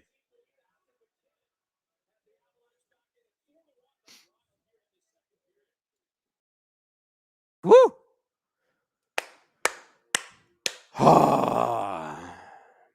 Hey, Adam, is Matthews wearing teal by the end of the summer? Randy, I don't know. I know Leaf fans didn't want to hear it this week, but Austin Matthews, it was confirmed by both Chris Johnston and Elliot Friedman. So it's not just my guy, it's also Sportsnet's guy. I would say he hasn't made his mind up. And I think the Leafs are going to have to be real careful because if they make a bunch of moves and Austin tells them on July 5th, yeah, I don't like the moves that you made, I'm going to go, they could be screwed for the next half decade. So the Toronto Maple Leafs, I think, are going to have to make a decision on what they want to do without Austin because he's going to tell them when they fly down to meet him, if they are, in fact, flying down to meet him, because there was a rumor that they were flying down to meet him, and now that rumor's been disputed. We don't really know. But from what I hear and what I understand, Austin is not making up his mind until after free agency or after July 1st. That's a tough spot to be in. And if Matthews is going to go, that means you're in rebuild territory. And Nylander has already said, I want to be a Toronto Maple Leaf. But if they're going to rebuild, I'm at the age now, he's going to be like 29, 30 or something like that. I probably got to move on. So if Matthews goes, then Nylander goes. And you're talking about a full reset at that point. You probably get some really good picks and prospects. Look at the Quinn Hughes return as a sort of a guide to what the Leafs can rightly expect for both of those players. But it's not going to be exactly what you want because they have no trade protection. So they can tell you where they're going to go. And yeah, it's a very, very interesting time as a Leaf fan. And, I'm of two minds about it. Part of me goes, I get it from Austin's perspective. He's not sure he trusts this general manager. He's not sure he trusts the team after such a huge fall off. I get that. But at the same time, you're the captain. They've put you in the playoffs 9 out of your 10 years in the league. A guy that is playing a pretty prominent role in this new head office or this front office is Matt Sundin. And no matter how good or bad the Leafs were, Matt Sundin never held them hostage, ever. I don't know how they're going to react to that. So I really don't know. Taves, shot. By the way, we are talking about Matthews in the second intermission, so be tuned in for that. We've got a clip about it. Necas. Look at Necas move, man. Kaprizov strips the puck, but then Necas re-strips the puck. Oh, and the puck's still at Necas' stick. Look at this battle. And McKinnon comes up with it. To Taves. 4:07 left. Colorado looking for a second goal. Save by Wallstedt, who gets bowled over by his own defenseman. And Kaprizov's stick is broken. So a bit of a 5-on-4.5 here for the Colorado Avalanche. Necas at the blue line. Necas waiting. Shooting is Nathan McKinnon. And that puck went wide. Wallstedt didn't know where it went. Oh, good save. Man, Wallstedt, man. And you're going to see, by the way, the rest of this game, those Colorado shots are going to go up, up, up, up, up. Score effects are a real thing.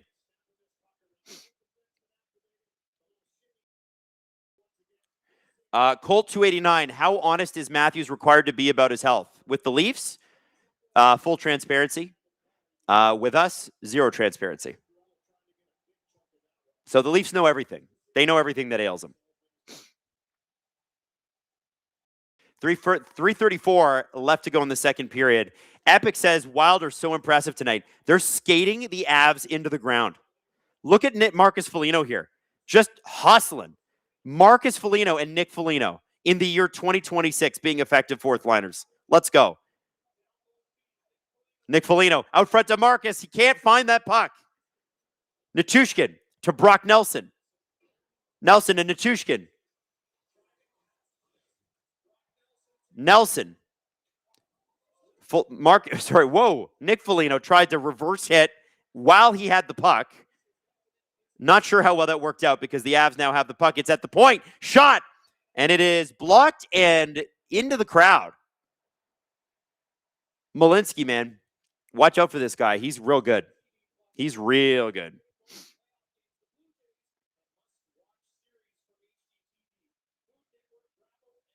Somebody said, can't rebuild now. We don't have our next 2 picks. Well, here's the thing. If you go and you trade Matthews and Nylander, you're going to get some good players back. You have a first rounder next year. It's Colorado's, but you still have one. And I think you just have to accept reality. You're going to get a pick back both for Matthews and Nylander. So let's say if it's San Jose, if you're trading Matthews to San Jose, you're getting the second overall pick. So you could get McKenna and Stenberg or McKenna and Chase Reed or, you know what I mean? Like, these are the things that you have to start saying. It's like, okay, well, maybe we don't have our draft pick in 2028, but we have a first rounder in 2027. And if we have a bunch of young players that are developing, it's A-okay. I do think with the way the Leafs are right now, you can't fix this in a summer. So if Matthews and Nylander ultimately decide to leave, you start the rebuild. And you probably won't even be that bad. Tarasenko. Long lead pass to Trennan. Trennan to Quinn Hughes. Quinn Hughes down to McCarron, fighting along the boards. What a pain in the ass he is on the boards once he gets possession. Quinn Hughes getting in front of Parker Kelly to avoid him going after Faber. And it's Boldy. Leaves the puck. Trennan To the point, it's Faber to Quinn Hughes. Hughes, down low. Johansson with it. Trennan to Mojo.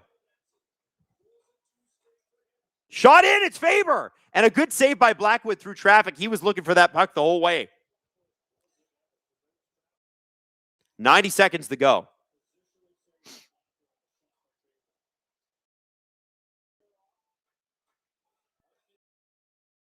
Fallis, Adam, what is it about the reports that Matthews doesn't care about the first overall pick? How does he not want to get fed picks by a first overall playmaker? Because it's going to be a couple years before McKenna's great. Oh, big hit from behind by Burns. And there's some boos ringing out.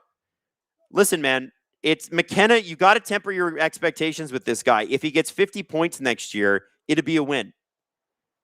It would.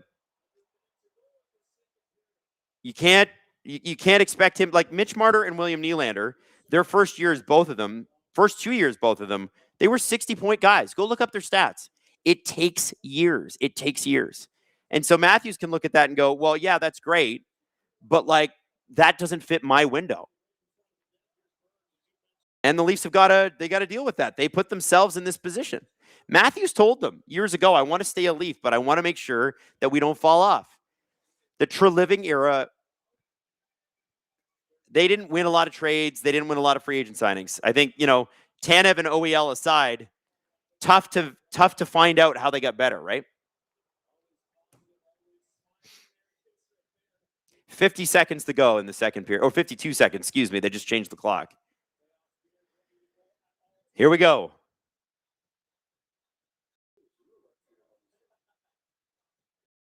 Landeskog wins the faceoff draw. Nathan McKinnon could have got to it, but Kaprizov got there first. 40 seconds to go in the period. A great period for the Minnesota Wild. They went into, almost another opportunity there as well. The Minnesota Wild went into the first intermission up 2-0. They have scored another 2 goals, allowed 1, 4-1. And it looks like Kaprizov just drew a penalty. I think he got a high stick to the face from Nathan McKinnon. By the way, for anybody wondering in the chat, do I think Austin Matthews will be a dominant goal scorer in the NHL again? Abso-effing-lutely. Absolutely. If you think it's just injuries that's held him back, it's coaching, it's coaching, it's coaching. 1, 2, and 3. The guy that cannot come back is Berube. Cannot. And I want to keep Matthews for the record. I think they're better with him. You're not going to find another generational goal scorer just like that.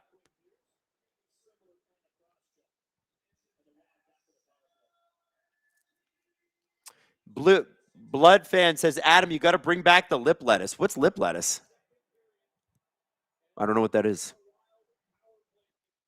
Oh, my mustache. Yeah, I grew my handlebar out this year, or that last year. I'm going to grow it. I'm going to grow a Tom Selleck in November, because my wife is like, listen, you can't do that to me again. So it'll be a Tom Selleck mustache for November this year. Hughes through center. There's about 13 seconds to go here. And that puck's intercepted by Devontae, not Makar. 2 seconds to go. And the Wild are going to start the third period. Oh. Nelson took a little run at Quinn Hughes there. Kaprizov's not going to stand for that. You know what I like? I like that Kirill Kaprizov, finesse guy, goal-scoring guy, stands up for his people. The Leafs don't do that, man. They don't do that. Look what happens here. Nelson just goes at him late. Look, Kaprizov grabs him. Nelson's a lot taller, and then he punches him in the back of the head. Our guys don't do that shit. They don't. By the way, you see this sassy duck that we gave away yesterday? We gave him away during the Anaheim-Vegas stream. We have something just like this, but imagine it's Connor McDavid. He's going, blah, blah, and he's handling the puck. He's, whoa, whoa. If you want one from McFarlane Toys, you can get one right now. Click the link in the description. Enter your information. Sorry, Americans. We can't get it across the border because tariffs. If this was a couple years ago, it would have been no problem. But the tariffs it would cost us like 4 times what this is worth to get it to you. We can't afford it. When the tariffs go away, we'll start doing pricing again. And it also excludes residents of Quebec. And that's an even longer term problem because Lotto Quebec is what they are. I don't understand why they're there and what purpose they serve. But alas, I don't live in Quebec. So who am I to criticize? I'm just sorry we can't give this to you. So anybody in Canada, excluding Quebec, Connor McDavid. Imagine this is Connor McDavid. I don't have him up here with me right now. I don't know where he is. So anyway, long story short, we're giving that away. And the prize draw closes at the end of this intermission. So when the puck drops at the beginning of the third, you've lost your opportunity. Do it now, because if you're like me, if you don't do it now, you're going to forget. And then you're going to regret. And we don't want regret. It's Saturday night. We don't need regret on a Saturday night. Okay, Maddie, should we do a little bit of Leafs talk with Steve Dangle and Adam Wylde from the Steve Dangle podcast talking about, it's McKenna, right? We're talking about McKenna? Oh, we're talking about Austin Matthews and trying to get him to stay. All right, check it out. See you at the beginning of the third. And earlier this week, Chris Johnson posted an article about the fact that Austin Matthews hasn't made up his mind yet on whether he's going to come back, and followed it up and confirmed that even after getting the first overall pick, that hasn't changed. And who else backed him up was Elliot Friedman. Now, you've had other people in the sport say, well, I talked to so-and-so and they think this and whatever. And I know it wasn't what Leaf fans wanted to hear, but you've got the 2 top insiders in the game telling you Austin Matthews hasn't made up his mind yet.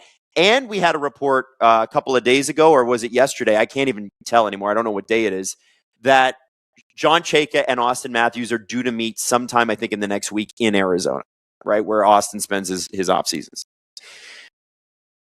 You know, I understand the negative reaction in the sense that you don't want to hear it. Nobody wants to hear that their best player hasn't made up their mind on coming back.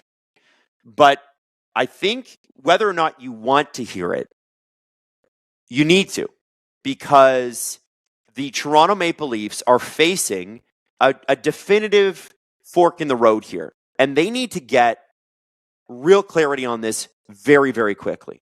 Everything they do in the next 8 weeks is going to determine, I think, the next half decade. Because if Austin is saying to them, okay, well, because this is what Fried said, this is what CJ said. They're literally telling you what Austin's camp, I think, wants, which is, okay, we want to see a plan, but then we want to see you execute that plan. And if the Leafs have a plan and they execute that plan, and it's not to Austin Matthews' satisfaction, he can still say, yeah, I don't want to play for you next year. And people are going, well, he's under contract and he's got a no trade and whatever. I don't know if people are new at this or whatever, but there are plenty of players with no trades that request trades and get them granted. Plenty. You can also I say know, no, again, but nobody wants to hear that because I don't want to hear it either. I don't want us to be in the position that we're in.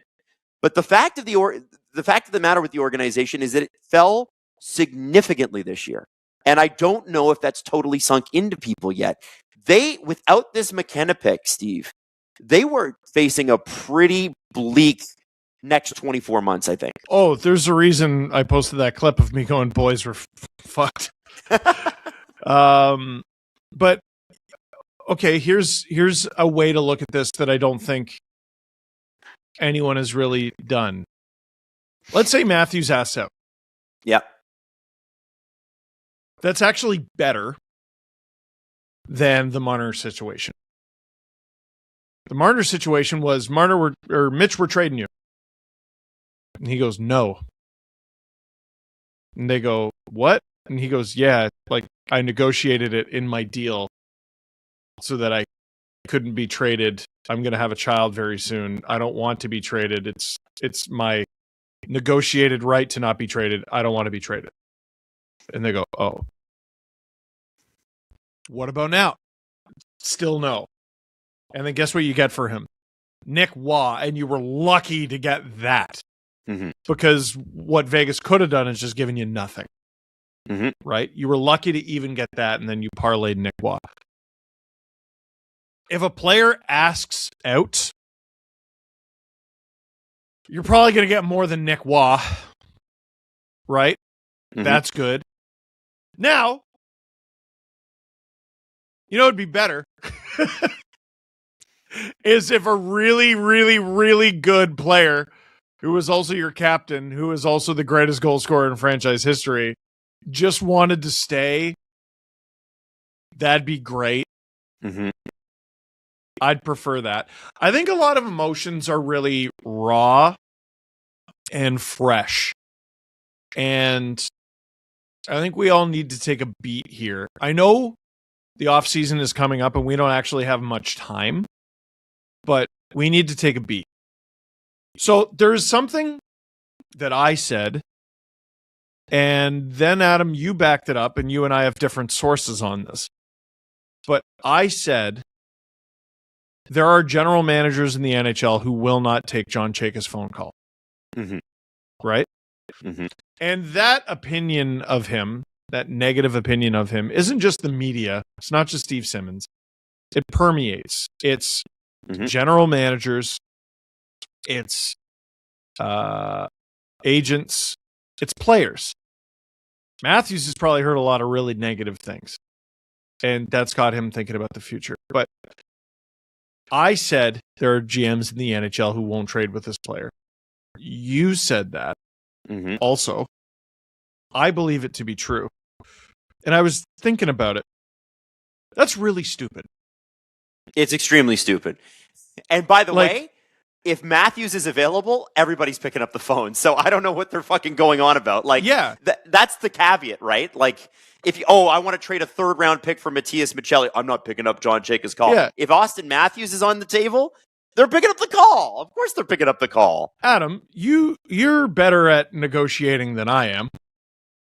Someone calls you. Mm-hmm. Is that not advantage you? Yes. Always. So there's only 32 GMs. One of them calls you and you're not answering the phone because you think he's a prick? What do you make millions of dollars for? Yep. Yeah, you're not doing your job, right? Mm-hmm. So this is all the conversations I expanding a little bit from what you were talking about, but people hate this Chayka guy. I am not totally stoked that he's the guy who was picked. But alas, he's the guy who was picked. He was somewhat charming, although elusive, at his press conference. That video of him celebrating the 1st overall pick, I was like, well, that's, at minimum, that's a passion haver. And yeah, the guy right? grew up a Leaf fan. Yeah. I'll take that. And we said it on Monday's show or Tuesday's show, whenever we broke down the press conference. We're open to this. We're rooting for him. Yes. We want him to do well. But there are GMs who behind the scenes are like, I will not take his call. And you're admitting that out loud and proud of it? Or is that just macho posturing? I think it's macho posturing. Well, he was mean to a friend. Like, it's one thing if Paul Bissonnette, and like this, I completely understand. It's one thing if Paul Bissonnette is like, you did something shitty to Shane Doan, and that's my friend, so F you. Yeah, I get that. That's really easy to understand, but like, Biz doesn't have to negotiate with him. Biz isn't trying to assemble a Stanley Cup winning team. He's doing what you and I are doing. He's just bullshitting, right? And if that's not his guy, that's not his guy, and that's fine. But if you're a GM in the NHL, it's your job to make your team better. And if the new guy is calling you with something he wants to do that could potentially make your team better, why on earth would you not answer the phone? Add to that, if it's Austin Matthews, you have made a liar out of yourself. Yeah. It's Austin Matthews. I don't know if there's probably not a ton of teams that could fit necessarily a $13.25 million player. There's Steve, every team can fit that player. Exactly. Every team. The cap is exploding. All 31 other teams are taking that phone call. Yeah, you'll find a way, and the cap's going up. Have so you lost your mind? Yeah. Right? So, like, listen, I'm not trying to trade this guy. I don't want to trade this guy. I don't think a full-blown rebuild is the way to go because you really got to thread a needle here. you have unprotected first that you've given up in the conference for the next 2 years. Yeah. That's not exactly when you should be trading your number one center. Right. It's better if it's better if you keep the generational goal scorer, is what you're saying. What a take. Yeah. Yeah. I know. Isn't and that everybody nuts? wants him to stay. Everybody wants him to stay. Yeah, like this, like if you were to trade him, you need significant pieces that help you now, Mhm. as well as moving forward. Like, Mhm. again, you have to protect yourself. You don't have your first for the next 2 years. Mhm. 2 years. And asking Gavin McKenna to step in and be a savior immediately is unreasonable. Even when Matthews scored 40 goals his rookie year, he did most of it as the third line center. Yeah. With Yep. Hyman and Nylander, an all rookie line. Teams with an all rookie line generally don't get into the playoffs, right? Like, No. we need to appreciate how special 2017 was. But there's so... Listen, we always make fun of the "I just got here" thing. Mhm. There's a lot going on. There's a lot being speculated, and I'm just like, how could you possibly know that? Berube staying or going? How could Well, I you think possibly know that? I feel Like- like that's got to be coming from not the Leafs. Yes. 'Cause, like, Now, Because I don't think the Leafs are saying, I don't think the Leafs are telegraphing to anybody Yeah. that what they're going to do. I genuinely don't think John Chayka and Matt Sundin know. I think they are legitimately open Yeah. to him staying, should they hear what they want to hear. But I think they're also legitimately open to him Yeah. going. And so that, to me, when because I've heard LeBrun and Drager say it, and I'm not doubting their sources at all. They're both extraordinarily connected people within the hockey circles. But, like, to me, that strikes me as somebody that's not a Leaf. That's somebody in the Berube camp. no. And now let me be biased here. Anyone doubting CJ's reporting on the Matthews thing is cataclysmic cope. Yeah, Get listen, a I gotta grip. be honest with you. Get a grip. I know it sounds weird coming from us, but, like, even like you have. He obviously, we're friends with CJ. He works here, like, all that stuff. But, like, you got to be kidding me, right? Chris Johnston. Chris Johnson. All right. Okay, listen. Do whatever you say, whatever you want. And what's hilarious is, like, I don't All right. want to believe Chris's opinion. I'm going to believe this guy's opinion because it tells me what I want to hear. The reality is the Matthews thing is up in the air. You don't Yeah. have to believe it. Yeah. You don't have to want it. I don't want it either. But it is. It is. Like the Elliot and CJ have both said it. I don't know what else you need. the cognitive dissonance that I've seen out there the last few days. Like, I do think media literacy is a crisis, but, like, okay, TSN was negative about Chayka's hiring, Yep. right? Yep. And Keith Pelly, and they were very negative about it. And people were like, well, TSN is going to be negative because Bell doesn't own the team anymore and Rogers does. But And that they was have the hockey- end of their thought. I'm like, how did you come to that conclusion about TSN Mhm. and not immediately look at Sportsnet and go, oh, well, it's going to be sunshine and rainbows and gumdrops because they own the friggin' team. No, it's TSN that is evil. And what's the matter with you?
Back at it, baby. And no, Jesse was not fired for too many hot takes, although he does have them.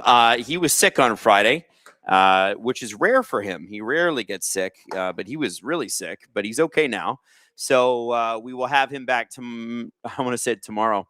We'll have him back Monday, which I'm really excited about. We got a great week, guys. Like, the shows are they're just the best this time of year. I love it so much. Like, the playoffs are my favorite flipping thing. It's this, the sun's staying up later, the weather's getting warmer, the hockey gets better. Oh, like, this is the best. This is the straight up the best. And we're spending Saturday night doing this thing. I just can't. I don't know if it gets any better than what we got going on right now. Nathan McKinnon in the box. If you're an Avs fan, you don't love that. You don't love that. Heather, the Avs fan, is not loving that.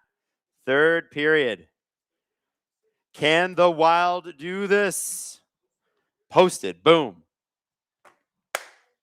94 seconds to go on the power play. 20 on the clock. Hartman to win the faceoff, and he does not.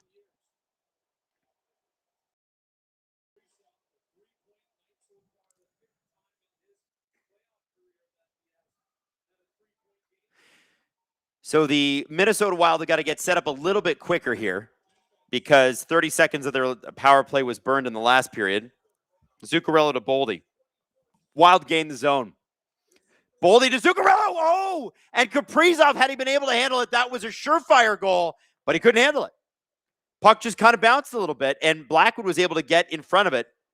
And that puck is now cleared by the Colorado Avalanche. If it was a 4-1 game and we were watching the Flyers and Canes, I'd be like, okay, oh, here we go. Hartman away. Oh, wow, he just kind of ran out of room and had a Colorado Avalanche player quite literally piggybacking him. If this was other teams, I would say, well, 4-1 game, let's have some fun in the third period, but I don't know that it's going to be all that close. To be honest with you, this game doesn't feel over at all. At all. And I'm a Leaf fan. I'm allergic to 4-1 leads. 4-1 leads do not exist in my world. I don't even want to talk about it.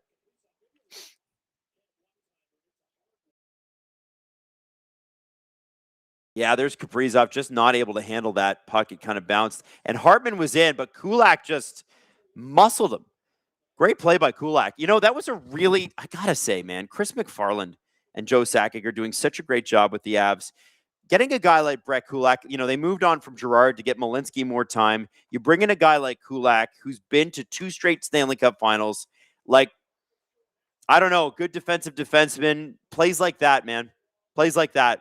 That's what you have a guy like that for. You can rely on him. Oh, out front. Scott. Oh, it goes off the post. Yurov just fired it over the shoulder of Blackwood, and it hit the crossbar. And Wild fans got to their feet only to sit back down with the Oh, here we go. McKinnon on a breakaway.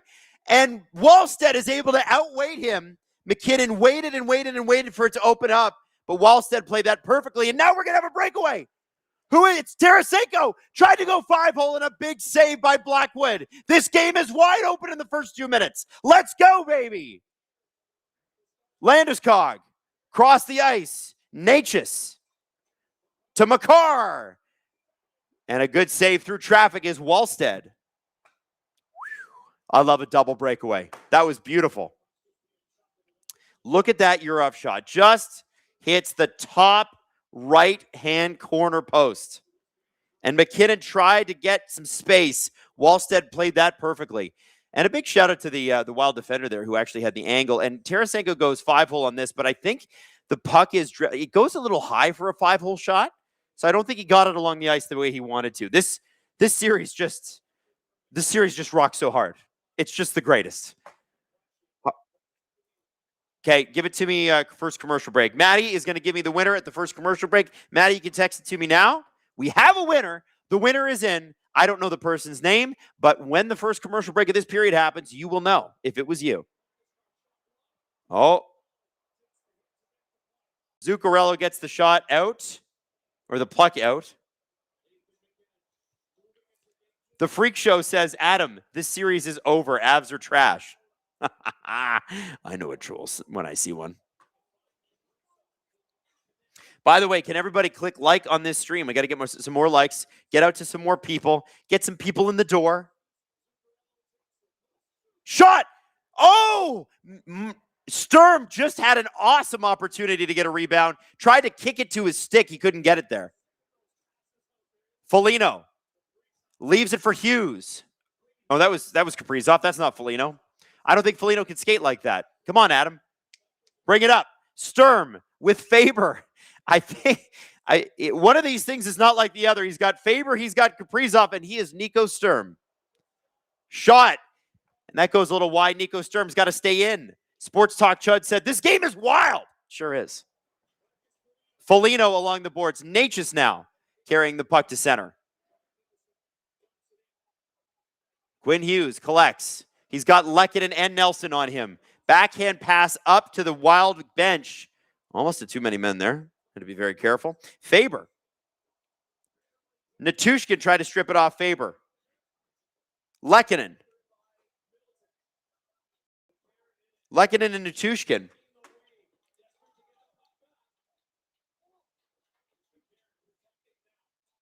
McCarron using that big body, but Nazem Kadri gets it out to the point to Burns.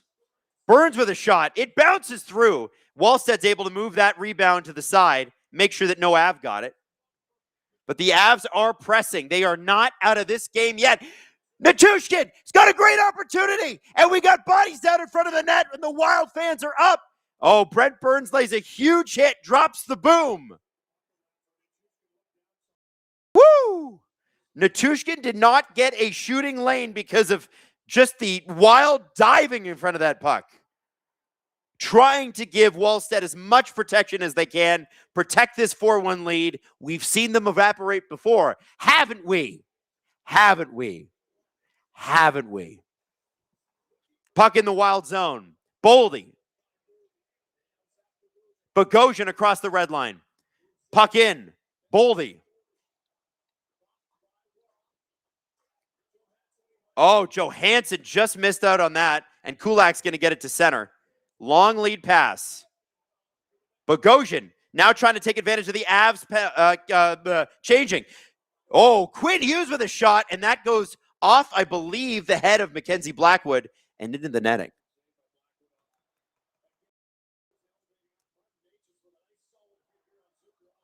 Got to get some water in my gullet here. All right. Woo! Woo! Look at that dive by McCarron. Just prevents Natushkin from doing anything. 14:37 to go in the third. Hartman lining up against McKinnon. This is a key face-off for both teams. Hartman wins that face-off draw. Goes back to Faber. Shot. And a good save by Blackwood. Big rebound. Corralled by Kirill. Kirill's got Devon Toews all over him. Cuts back again. Kirill still with the puck. Takes a cross-check from Devon Toews. He falls down. He's back up. Kirill to Zuccarello. Zuccarello to the point. It's Faber with a shot. And there's a rebound, and it's covered by Blackwood. Wow. There's my wife, Natalie, cheering me on. She says, you're doing a great job. It's like Kris Jenner. You're doing a great job, sweetie. That's a good spouse right there. Most people would say, I hear him talking enough at home. I don't need to hear him at work. That's what most people would say. Okay. McCarron versus Nelson in the faceoff dot. And the linesman fake drops it because he forgot, oh, right, we're here to see the players play, not the linesman line up a faceoff.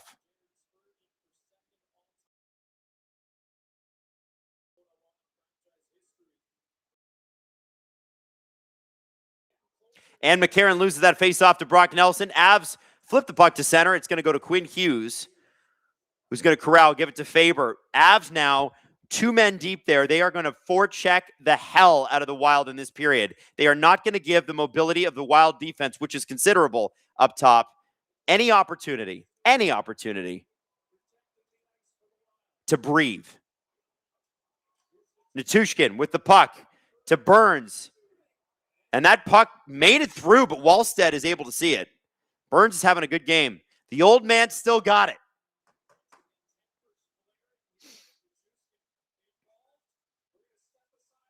Okay, we're going to commercial break. That means it's time to give away our Connor McDavid McFarland toy. And a big shout out to McFarland Toys, who have given us so much for these playoffs. Like, I've got in the kitchen, I got some crazy stuff over in the kitchen. You know, maybe tomorrow night I'll show you some of the stuff they sent over. The mascot line is very cool. The mascot line is just so cool. And this is our only piece of Ducks merchandise in the entire building, and we've already given it away. So, Connor McDavid, McFarland toy. I'm gonna give you the place it's going first. It's gonna get on an airplane. It's gonna leave Ontario. Is it gonna go east or is it gonna go west? Oh, that's a good question. It's going to the East Coast, but not the Maritimes. Oh no. Further than that, because anybody that lives on the Rock knows we're not the Maritimes. We're Newfoundland and Labrador. And congratulations to Brendan Shepard of Newfoundland. You got yourself a Connor McDavid McFarland toy tonight. The Rock is celebrating. Let's go. It's beautiful. Beautiful, beautiful, beautiful. So congratulations, Brendan Shepard. Hey, Brendan, if you're in the chat, make sure you say hi and go, woo, it's me. I'm a big winner. Any other Newfies in the audience tonight? Anybody else watching from Newfoundland tonight? Big shout out to Newfoundland. And everybody, look at how nice everybody is just saying congratulations. That's the special group we got going on here. That's why Gripper Nation's the best. I don't know if Brendan is still here. Alamar said, as a Maritimer, that hurt, Adam. Well, Newfoundlanders tell me they're not Maritimers. They're East Coasters, but they're not Maritimers. Colt 289. Do organizations value genes and family like the Malhotra case? Sure, I think they value talent most of all, but it just happens that a lot of hockey players produce great hockey players as well. Flo Celli freaking out the neighborhood. Congratulations, Newfoundland, both in and outside of Alberta. There's a lot of Newfies in Alberta.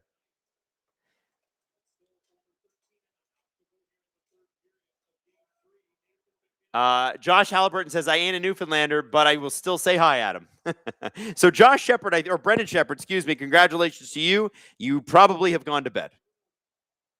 Kaprizov enters the zone. Puck is bumped deep. Landeskog now after it. He corrals. Jacob says, I'm from Nova Scotia. They are definitely not Maritimers. See what I'm saying? It's very different. Newfoundland, not Maritimes. PEI, New Brunswick, Nova Scotia, Maritimes. Now you know. Adam says, oh, be careful with that N-word there, Adam. Oh, Newfie? Okay, can't say that. Some of us don't like that word. It's been used by mainlanders poorly in our past. Well, I apologize. I meant it only as a compliment. One of my best friends is from Newfoundland. His name is Zach Bedford. We met in Nova Scotia when he lived in Bedford. How funny is that? But Zach is now in Alberta, like most people from the East Coast, but he works in radio. So my apologies. No offense meant. Newfoundlander it is. Or an Islander. I can call you an Islander? No, that's PEI though, isn't it? The Rock.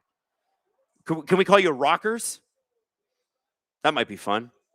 Can we call you Labradoodles because of Labrador? Jessica Gentili says, nothing is worse than falling asleep and finding out you won the next day. But hey, it happens to the best of us. Jessica, it happened to you. I remember that in the first round. 11:47 to go in the third. And the fourth line for the Wild have been huge tonight. Shot on net by Marcus Foligno. And he just missed.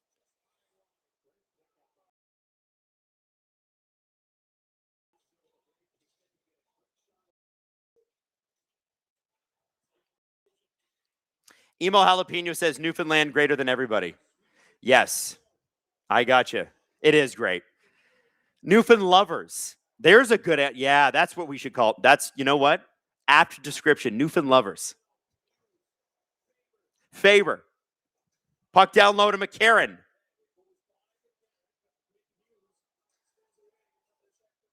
Down low to McCarron again. Kulak trying to cover Boldy. Boldy's got Quinn Hughes available. Hughes with the shot. That hits with leg and goes wide. Marcus Johansson. Kulak does not have a stick. Boldy does have a stick. Makes a pass to Quinn Hughes. Quinn Hughes fires it down low. McCarron gets it. Man, he's big. Boldy to McCarron. The fans are loving it. They're loud. They're going loud. Faber with a shot. And that hits the side of the net.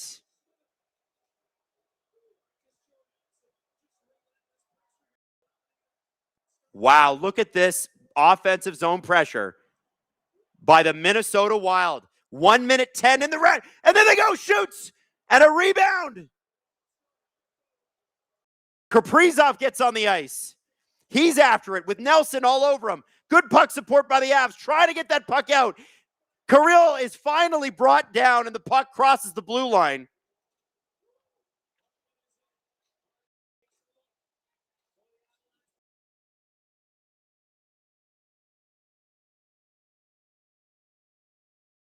Wow.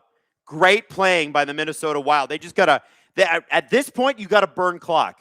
You got to burn clock. Makar carrying, shooting, and that puck is blocked. And Zuccarello, I didn't see who blocked it, but Zuccarello gave them a big hug because that puck kind of just dribbled through to Wallstead, who easily covers it. Woo! What a game tonight. You wouldn't know it was 4-1.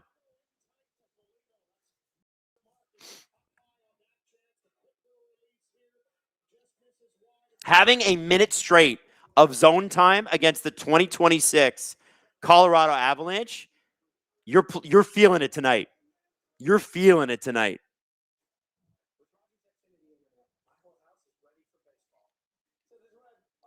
Damn. What a game. What a game. I'm having a good time. Are we having a good time? Are we having a good time in the chat?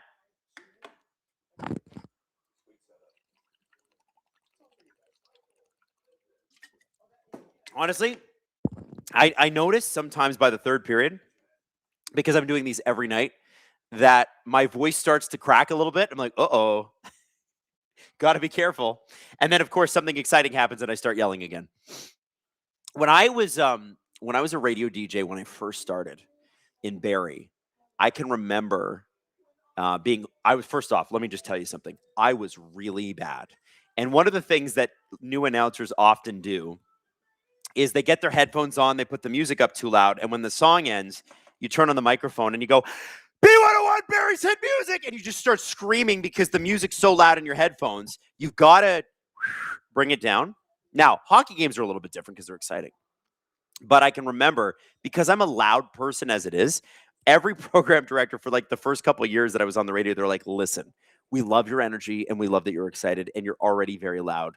You've got to really manage your volume levels. And I remember my first break on the air, I didn't know anything about levels at that point, so I turned on the microphone, and it was a song called Let's See How Far We've Come by Matchbox 20. And it had a 20-second intro, and I talked up the intro right to the vocal. And I just watched the microphone levels go from this to pin, because I turned up the mic way too loud. Way too loud. Anyway, that's my random story of nothing. I remember my assistant program director running in and going, turn the volume down. Anyway, you can't help it. You get excited, right? And you know what? I love that I'm in a career now where we can yell a little bit on the air because shit's exciting, man. Denise Campbell says it's like watching a cat play with a mouse. That's fair. That pretty much sums up my style. Kaprizov with the puck behind the net. Shot on. It was a weird angle, but Blackwood had to be careful with that one. Out come the Avs. Get across the red line, dump the puck deep. Wallstead, great with the pass. Natchez was after him. And Zuccarello Gets the puck from Trennan. Trennan's going to forecheck here on Makar. Makar better be careful. Trennan just got the worst of his own hit. Lost his stick and put himself face first into the boards. Makar knew. He's like, I'm not going to take a hit from Jakub Trennan. This guy led the league in hits. No thanks. Nichushkin.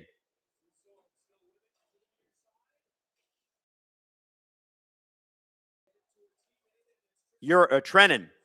Tarasenko. Kulak's got the puck behind the net. To his winger, but Nichushkin drops it to Tarasenko. Oh, Trennan tried to put one on the net from behind the net. It almost worked. Francois Lebel says, my cousin has lived in Minnie for over 20 years. He's a Habs fan. His wife is from New York City, is a Rangers fan. His eldest daughter is a Pens fan. And his youngest one, the weird one, she's a Leafs fan. None of them are Wild fans? None of them? Crazy. Sedin Magic 15. You just had to be right about me missing goals, didn't you? Sedin Magic 15, I told you. Did you miss all 3 goals in that third period or that second period? They were good goals, too. It was exciting. Giggling Cat said Jesse hit supersonic levels when the 12 ball came up. It was so funny. I am the calm one. Scream! Yeah, Jesse's scream is like ear-shattering. Yanaki getting on you guys, saying, hey, guys, only 435 likes. I feel like we can do better than this. Can we rip a like spike? Can we do what the old school YouTubers used to do? Don't forget to smash that like button. 7:44 to go in the third period. They're fighting for it at center ice. Every inch matters now. The Avs have got to try to get back in this game. They got to try to make it 4-2. 4-2 feels so much better than 4-1. 4-1 feels out of reach. 4-2 is we're in this game and we're going to tie it up. I don't know what it is. It's a mental trick, but it's true.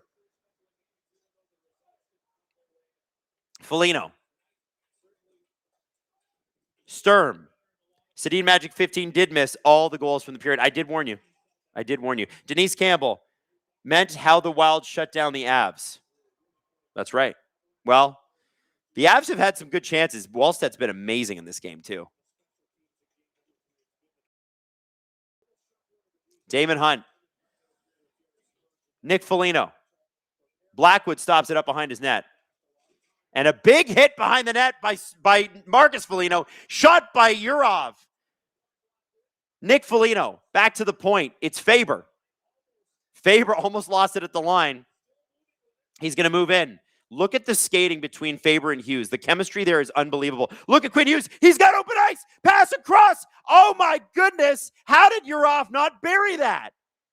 Quinn Hughes just created a beautiful opportunity. I think Mackenzie Blackwood made a pretty damn good save. Faber with the shot on, turned aside by Blackwood's blocker.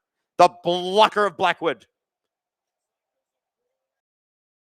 And you could hear the crowd yelling, Nick Waugh. They're not yelling for Nick Waugh, by the way. Nick Waugh was just the puck carrier. And the puck goes into the stands. And you can hear the round of applause from Wild fans. They are pushing hard. The Wild are not trying to park the bus. They're trying to go get another one. Francois Lebel, his youngest has lived in Minnesota her whole life, and she's a Leaf fan. Straight up, I love it. Lily Haliana 666 says, hit that like button. Adam and friends deserve it. Listen, the more likes we hit, the more people we reach, the bigger Gripper Nation gets, which I love. That's what we want. That's what we're here for, right? Okay, so here's my question. If you're Jared Bednar, you have to pull the goalie at some point. What minute are you comfortable pulling the goalie? Because you got to get 3 goals here. You got about 6 minutes to go. Are you doing it now? Are you doing it at minute 5? Like there's some wisdom in going, why would we wait? We might as well try now. Oh, Helena, it's Lily Helena. Sorry, Lily. Thank you very much. Lily Helena. Giggling Cat, the Wild fear the 4-1 lead too. Do they? Do the Wild fear a 4-1 lead? Couldn't be as much as Toronto fans do. But I don't know if any fan base lives in as much fear as Toronto Maple Leafs fans. You guys must look at us and go, "Whoa, that seems like a shitty existence," right? Ian Ball saying, "Pound their D." Perfect Paul Maurice quote. Beer Can Howie, they pull the goalie. It's going to be 5 to 6 to 1. Well, okay. Who cares if it's 5 to 6 to 1, though? You're still losing. The result's the same, right? The score doesn't matter in the playoffs so much as, at least when it's this far away, as much as giving yourself a chance to win. And if you wait, like the more I think about it, the more I think Bednar should just pull it. Because what are you waiting for? If you get goal number 2 here, then you've got time to get goal 3 and 4. But maybe I'm crazy. Maybe you try for another minute to get something going. Madison DeVito said Pittsburgh fans fear a 5 to 1 lead. They do? What am I missing? What have I forgotten? There's Marc-Andre Fleury. Looking handsome as ever.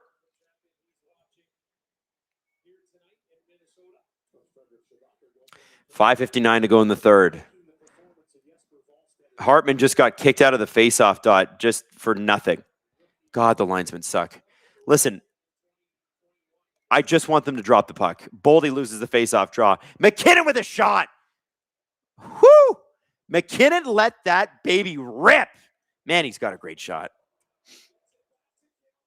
Makar at the point. Shot.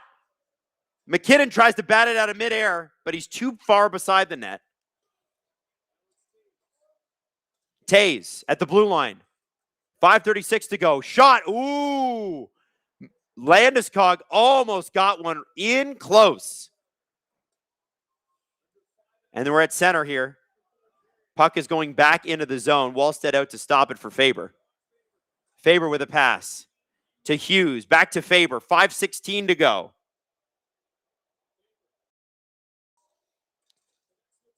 Zuccarello gets it deep. And here's what the Wild need to do. Prevent the Abs from pulling their goalie. How do you do that? Don't let the puck go past center. Look at what Johansson just did. Grabbed it, flipped it back in, and accidentally put it in the bench. I don't think that's what he meant to do, but that helps.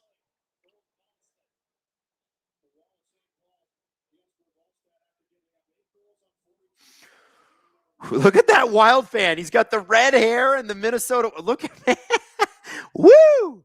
Now that's a fan, baby. That's a fan. Man, this linesman just loves himself tonight. Just totally sniffing his own farts. Drop the puck, Stripes. Francois Lebel, I'll pull a junior of GCAT. 700 likes equals 10 subs. Oh, okay. So if we get to 700 likes, Francois Lebel is going to drop 10 subs. Can we do it in the next 444? And Urov comes in offside. Or sorry, Trennan comes in offside. Lost it at the blue line. Beer Can Howie says we're 5 likes away from 500. That means we're 205 likes away from 10 free subs. 1,000 people in the chat. Guys, it's Saturday night. Welcome to the Gripper Nation extravaganza. And by the way, we have a doubleheader tomorrow night with you and me and Steve Dangle. He's going to do Montreal Buffalo. That series has been electric. And then I am going to do Anaheim Vegas. Vegas stole one in Anaheim last night. They really came out to play. Marner had an unbelievable game. Can the Ducks rebound? It's a big question for a young team. That Tortorella hockey sure is smothering. Stephen Mark says, sleepy time now. Thanks, Adam, moderators, and everybody. Stephen, thanks for joining us, buddy. Have a good sleep. Puck out front. Good save by Wallstead. And Nick Waugh basically just rolled off the back of Wallstead. And I know Wild fans are definitely wanting a goaltender interference call there, but they're not calling that. And I don't really even think it was. I think he just fell. Conto says, happy Saturday morning from Australia, or Sunday morning. Boldy with the puck, flips it down into the Avs zone. It's Makar there to collect it. 3:36 left in the third. Can the Avs get a goal a minute? That's what they're going to need. They're going to need a goal a minute. Oh, big hit behind the Wild net. but they're able to get that puck out, and we have an empty net now. You can hear the anticipation. You can hear it. There's woos, there's jeers. There's a little bit of anxiety in the air. I know it's 4-1, but these are the Colorado Avalanche. Are the Minnesota Wild going to be the first team to beat them in the Stanley Cup Finals in 2026, leaving Carolina the only undefeated team? Oh, and the puck goes all the way down the ice, and we're going to have Kaprizov went for the goal, and we're going to have an icing. Hot Rod Dan, I'm with you. Been watching hockey for half a century and still can't figure out what qualifies for a face-off kickout. Honestly, sometimes if you guys want to do something fun sometime, or if you're bored, you can look up old playoff games from like the 90s on YouTube. People just throw them up now. And the face-offs that they take are so effing egregious. Like, the guys are literally licking the ice when the puck is dropped. They're down so low. It's crazy. I guess linesmen back then didn't care as much.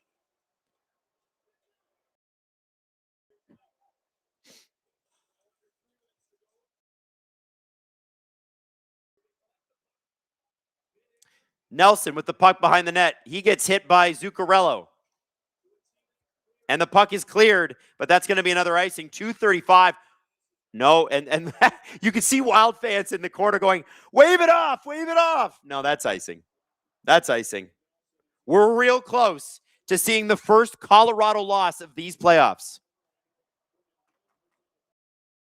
2:34 left. Ryan Hartman, Nathan MacKinnon. Offensive zone faceoff for the Colorado Avalanche, who have the goalie pulled. Nate wins the faceoff, but it's Kaprizov who comes up with it.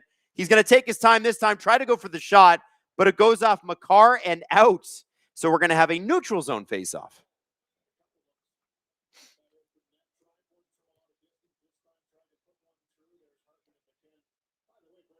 Whew!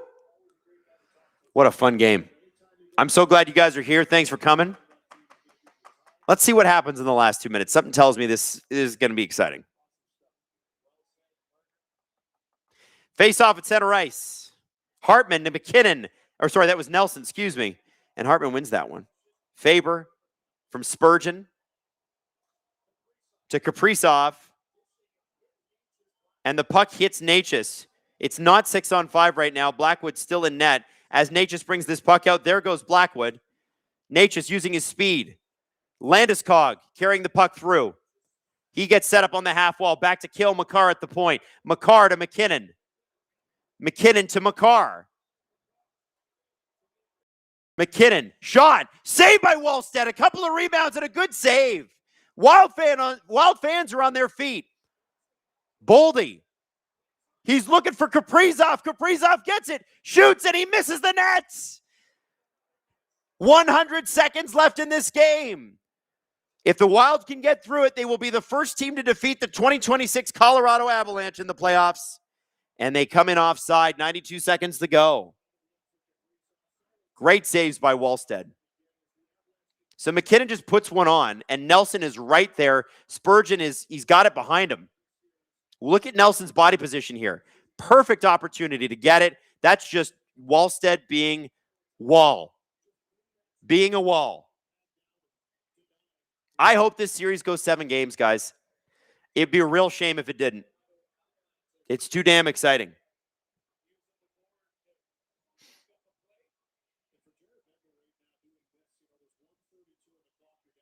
The Freak Show says, what, with this effort level, this is a 6-game series, not 7. Well, that would mean Colorado would win, right? Renee says this should be the finals. Honestly, yeah. This is great. Although that's a little bit disrespectful to the Carolina Hurricanes. Man, they look good, those Canes. I mean, they could have lost tonight, but didn't they? I didn't see overtime because I was doing this game. But from what I heard, they absolutely smothered Philadelphia, gave them nothing.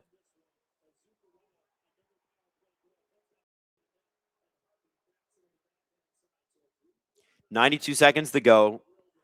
Okay, now after the timeout here.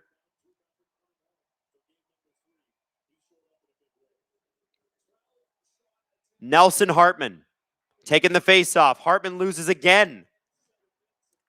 The faceoffs for the Avs have been a real big win for them in this series. Not having Eriksson Ek is really tough for the Wild. Maybe they get him back for game 4. Nelson to McKinnon. McKinnon shot in. Oh, and there's a rebound. 1:12 to go in the third. McKinnon. Oh, man. Nietzsche's. McKinnon stops Kaprizov at the point. Kaprizov's going for that goal. He wants that empty netter. He wants to put this away. Makar and Kaprizov one-on-one with an empty net behind Makar. Kadri back. It's Makar. Puck to Natchez. Natchez drops it deep. Spurgeon. Oh, puck's out front. Wallstead. Oh. And Natushkin puts it wide. Or no, it was Lehkonen, excuse me. To the point, Natchez. 35 seconds. The Avs are not letting up. This game is over, but the Avs are still not going to let up. And neither is Minnesota. Who cares what the score is? It's about pride now. Oh, Kadri tried to score. Wallstead said, no way. Another shot. Natchez, that bounces. 10 seconds to go. Shot. Kadri. Saved by Wallstead. Saved by Wallstead. And the puck is cleared down and into the ice. Into the nets. Wide open net. Wallstead makes a 10-bell save at the end of the game when he doesn't need to. 10-bell save and a goal, and it's over, baby. 3 seconds to go. 5-1 Minnesota. Although based on the way that game ended, you would have never known it. That was the most intense 4-1 30 seconds I've ever seen in my life. We will have a game 5 in this series. We are guaranteed to go back to Colorado. Giggling Cat dropping 5 SDPN memberships because she's here for the downfall of the Colorado Avalanche. That was a crazy save, and then Boldy was the one that put it down and in the net. And Wallstead is exhausted. Oh, man. They put on a show for us tonight. That was a great game. That was the most entertaining 5-1 game I've ever seen. I mean it. That was unbelievable. Francois LaBelle, consolation prize time. Thanks, Francois. Hey, guys. So tomorrow night, doubleheader. Steve Dangle, Buffalo, Montreal. I believe that game. Let me just make sure I got that right. Buffalo, Montreal taking on each other at 7 o'clock tomorrow. Now, I got Vegas, Anaheim. That game, it's so funny. You Google Vegas, Anaheim, and Google doesn't even bring it up because hockey is just such a weird thing in the States. 9:30 start tomorrow. I don't know why they have the game times overlapping, but 9:30 start time usually means about a 9:50 puck drop. So Vegas Golden Knights, Anaheim Ducks, me at 9:30, 9:40-ish.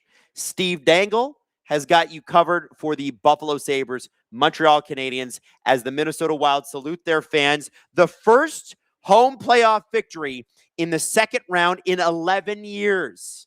It's been a long road back to the second round for the Minnesota Wild, but they are here and they win. And a great show for their home fans. Unbelievable night. Gripper Nation, you were phenomenal tonight. I will see you tomorrow, okay? Have a great night tonight. Happy Saturday. Love you all. Thank you so much for hanging out. Big shout out to Robert for doing the mod. Big shout out to Maddie for doing the production.